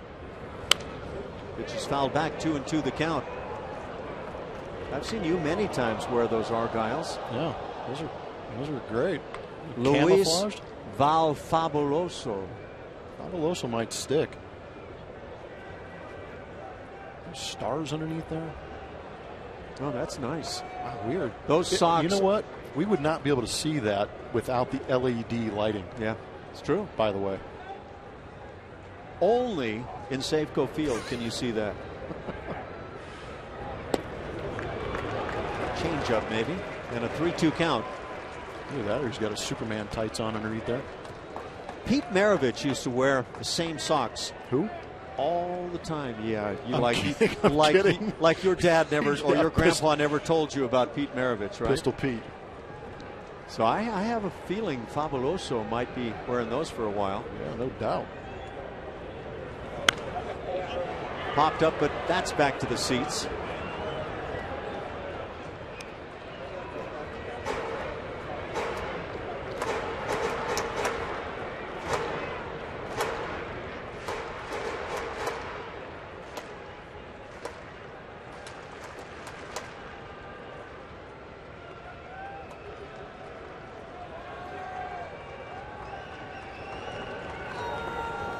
Crowd hanging around here tonight. It has gotten a little bit chilly for some people. For the rest of us, it's a great evening. This one will be handled right field, easy for Springer. And that's 2 outs here in the 8th inning.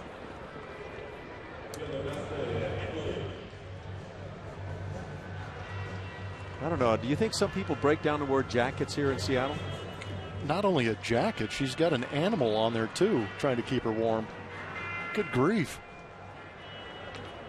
I wonder which one of the players she borrowed that from. You think a player packed a jacket for this trip? There's only one person that packed a jacket for this trip. Are y'all talking about Yeah, me? you're right about that. I packed several.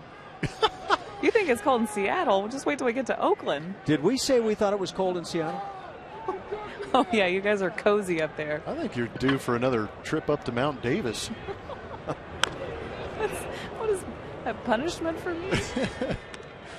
No, we're going to put you up there and we'll sing happy birthday to you again. Ooh, Wow, you could just go ahead and put that on. I need that. Keep my ears warm. Amongst other things. Good grief. Well, I mean, trying to hide his identity? I think that might have been the only hair color I didn't go with.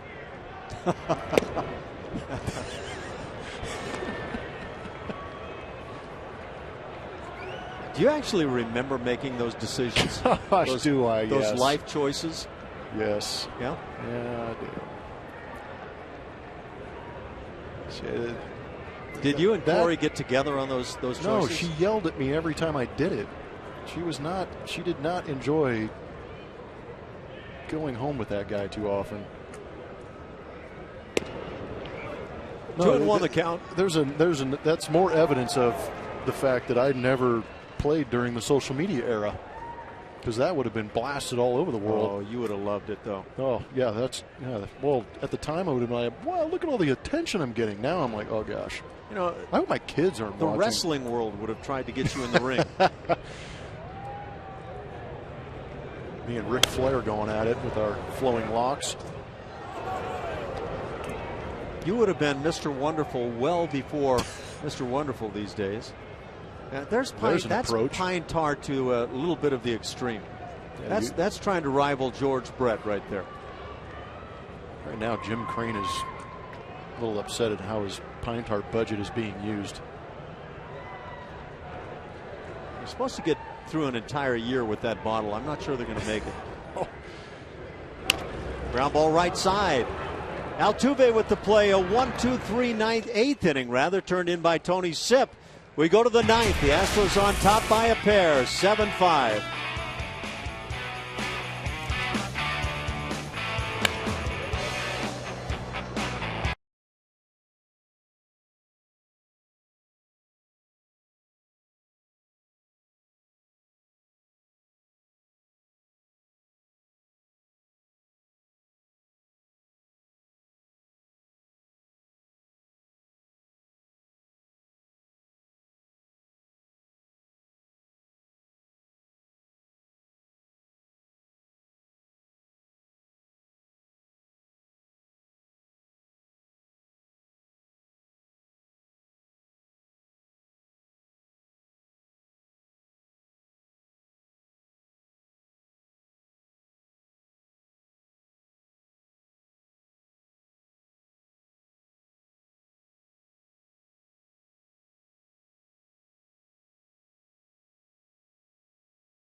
Book your low fare right now at southwest.com.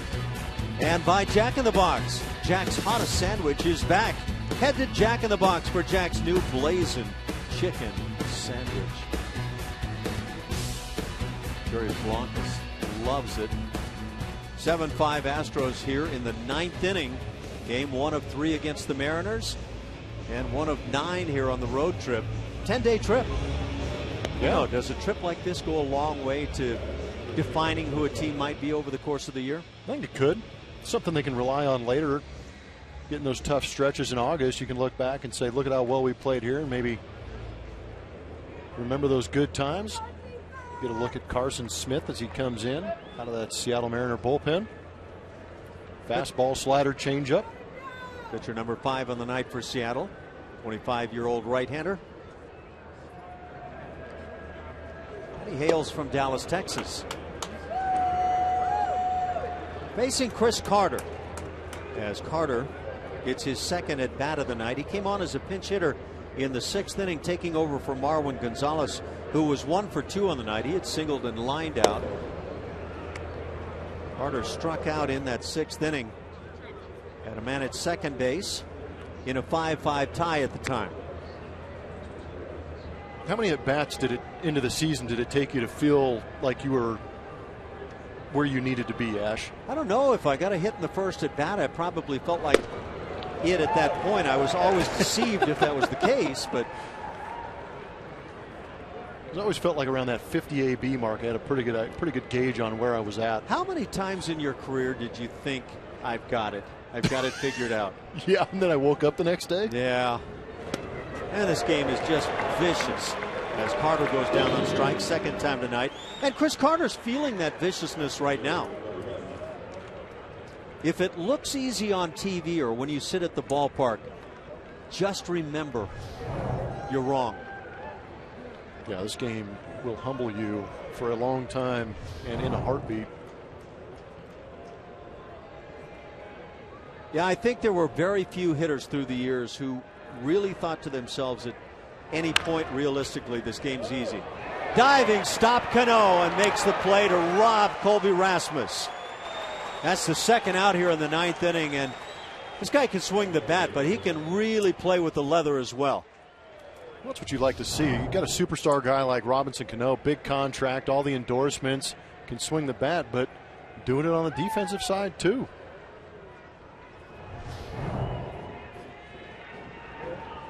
Some kind of player. Yeah, he's a lot of fun to watch. Whether he can maintain those skills for 10 years in a Mariners uniform, yet to be determined, but he has sure started well. Jake Marisnick takes the strike. Marisnick 1 for 3 with a double. That came in the 3rd inning and scored a run. That was run number 2 on the night. At the time, it gave the Astros a 2-1 lead.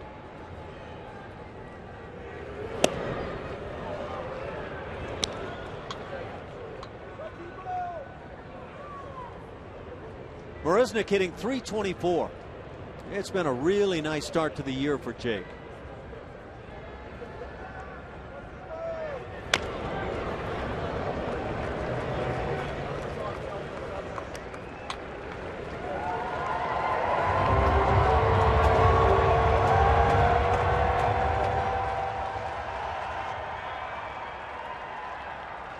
Ball and 2 strikes. Just inside, or was it? Man, if we're playing the flinch game, he'd punch Dale Scott twice. He flinched. He wanted to ring him up, it looked like. Yeah, that's a strike. See that little nudge? Yeah, that's a strike.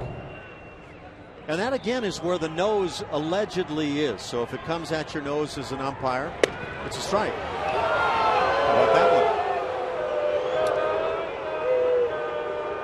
one? The Conger effect would have gotten those. See, you're at it again. Dude, he can dress it up. Wow, he was inside with that one. Yeah, impressive. I wonder if Jake Marisnick knows that first one should have gotten him. A 2-out walk.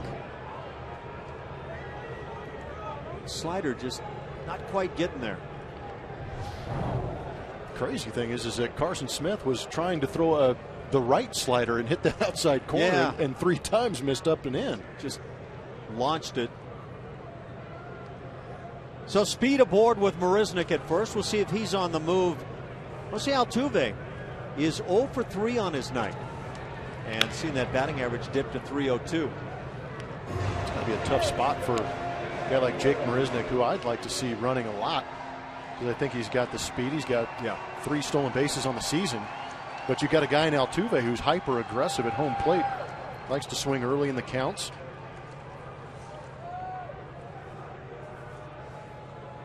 Did you hear me doing that fake shuffling of the paper like I was looking up something? There goes Marisnick. Pitches a strike. Throw down is late. And there's another stolen base for Marisnick as Jeff Blum puts his paperwork away. Those are sound effects I have on my iPad. Are you like that iPad magician? Yeah. Have you seen that guy? No. I'll look him up. It's great stuff. You need to check that. I don't know if it's on YouTube. I assume it is, but guy's got some tricks that'll leave you wondering how on earth. I like it. I also like the fact that Jake is running. Get into scoring position for a guy like Altuve. Well, I'm sure Altuve's glad to have him going. Exactly. When did you not want to have men in scoring position? Half swing going through Altuve. So he's down on strikes. That's 9 strikeouts of Astros hitters, but it matters not at all. 7-5 Houston.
Launching a couple of home runs, playing some solid defense on top of it, and a sac fly mixed in.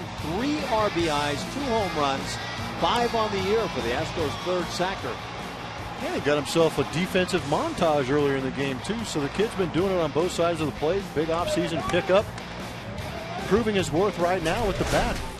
Putting a charge into this Astros lineup, hitting behind Altuve, where he says he's quite comfortable. And some hitting instruction early on during BP from Julian Morales. And Luke Gregerson is on now to work the 9th inning, and that's intriguing as we saw Chad Qualls loosening up for the 8th inning. Chad Qualls, one of the guys who filled the closer role last year, and you shift around and you wonder how personalities get affected by these moves. And bodies. Chad Qualls not young in age by baseball standards, but it's not easy for some of these relievers to get up, go full out, and be at 100% ready to come into a game and then shut it down and be expected to come out the next night and do the same thing. But it is their role. They know what they're out there for, and Gregerson right now is the closer for A.J. Hinch. Well, how about Luke Gregerson? 7th outing already on the year, game 13. He's a workhorse. He's constantly at the top of the leaderboards in appearances.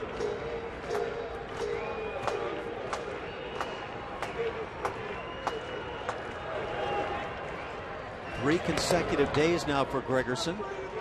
How about the chunk of this lineup he has to face to close this game out?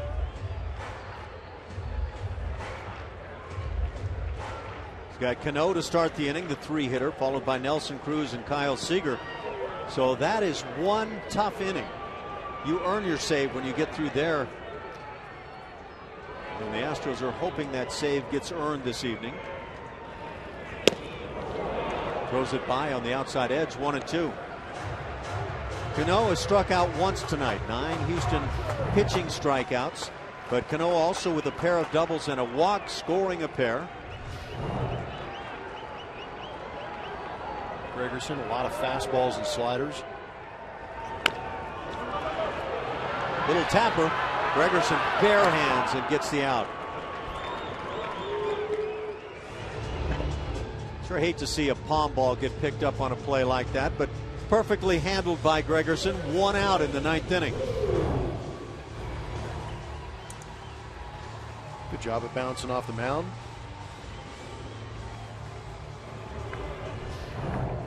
So you move on to Nelson Cruz, but you do it with nobody on base. Cruz leading the major leagues in home runs, 8 already. And he's 2 for 4 tonight. Infield single that drove in a run. A double that drove in a run. Hits it in the air, right field. Springer toward the line and makes the run and grab. That play coming to a right-handed right fielder's left. Oh. Yeah, I've seen messed up many times, yeah. So I always wind up watching right to the last instant on that play. And 2 big outs in the 9th. Yeah, it's a long run. Coming in towards the stands, you can feel almost the entire stadium closing in on you as you get closer to the stands. Moving around a little bit. Always my feel. Catchers will always tell you the pitch to your left much tougher than the pitch on the backhand side. And as an outfielder, as an infielder, moving to your glove side, yep. Is it tougher than it is on the backhand side? I'm not sure. I never really thought of it in that sense. I did. So you were equal then? Yeah, well, I had better range going to my left just because I felt I could reach a little bit further to my left because it was my glove side. But when I was chasing fly balls, it did feel it was a little bit tougher to reach to my left. 2 outs. Kyle Seager at the plate. That looked like a strike too. Close. You can see the way Castro's hesitating. He's wondering. I'm sure he's probably turned. I mean, you turn around. Am I blocking you on that call? Are you not calling that because of me, the catcher? Yeah. Watch what Castro does as this pitch is a strike, and then he turns and he says something. And the conversation usually tries to go in a polite way. You don't want to have an umpire kind of turn his head on you at this point of things, but you say, thought that was a strike. And that's about all you can say. But I would say for tonight, for the home plate umpire, as Dale Scott, the crew chief, there have been a lot of strikes not called. Yeah, well, I mean, I don't know if it's to his credit or not, but he's been consistent. Yeah. If the pitcher has not hit a spot and been in the zone, he hasn't given it to him, both sides. Much like a hitter in a terrible slump is consistent. Yeah. Yeah. The Tampa rolls foul. Consistent at taking right-hand turns. I've always heard from many people that consistency is the key. And I don't know that I can buy into that statement. 2-2 the count. Down to an out.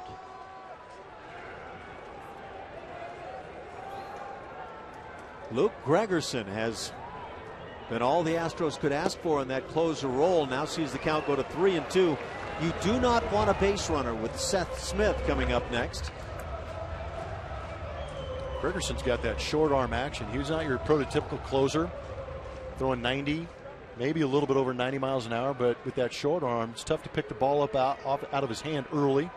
Has good late movement on the sinker and has a great slider.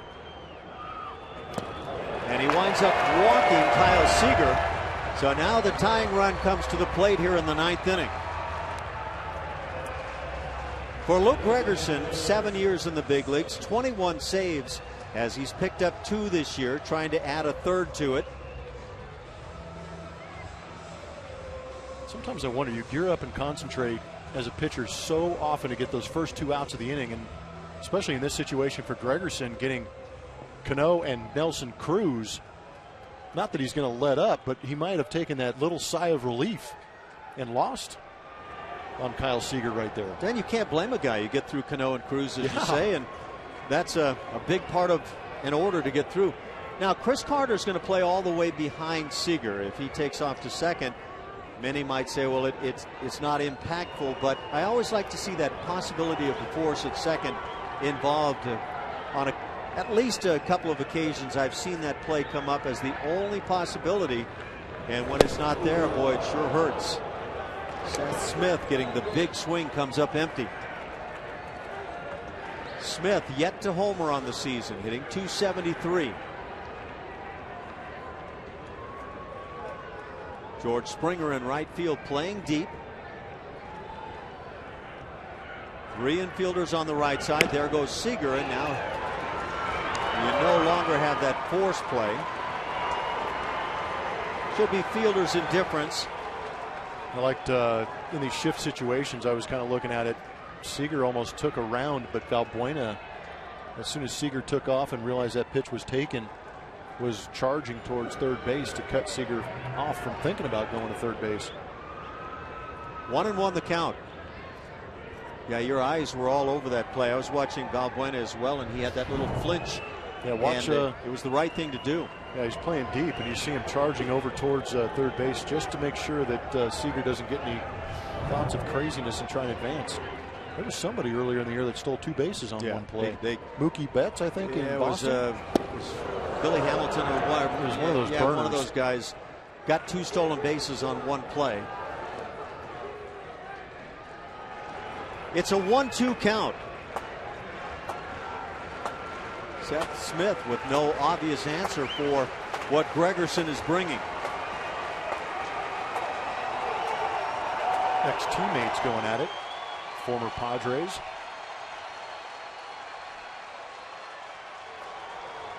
Well, the Astros bullpen has become in good part Padres East a bit. Good point. 1-2. Half swing. They appeal to third, and they got him. Throwing up the right fist down at third base, Dan Iasanya, and that'll do it. Coming down in the 9th inning, Luke Gregerson to lock it up, did walk Seager, but he gets the strikeout to end things, and that's 10 on the night for Houston pitching. Valbuena with a couple of home runs, 3 RBIs on his night, and when it's all said and done, the Astros with a 7-5 lead. Did he go through? He certainly appeared to. How about that? So the Astros make it 3 straight wins as they start now on this West Coast trip. They are now a game over 500.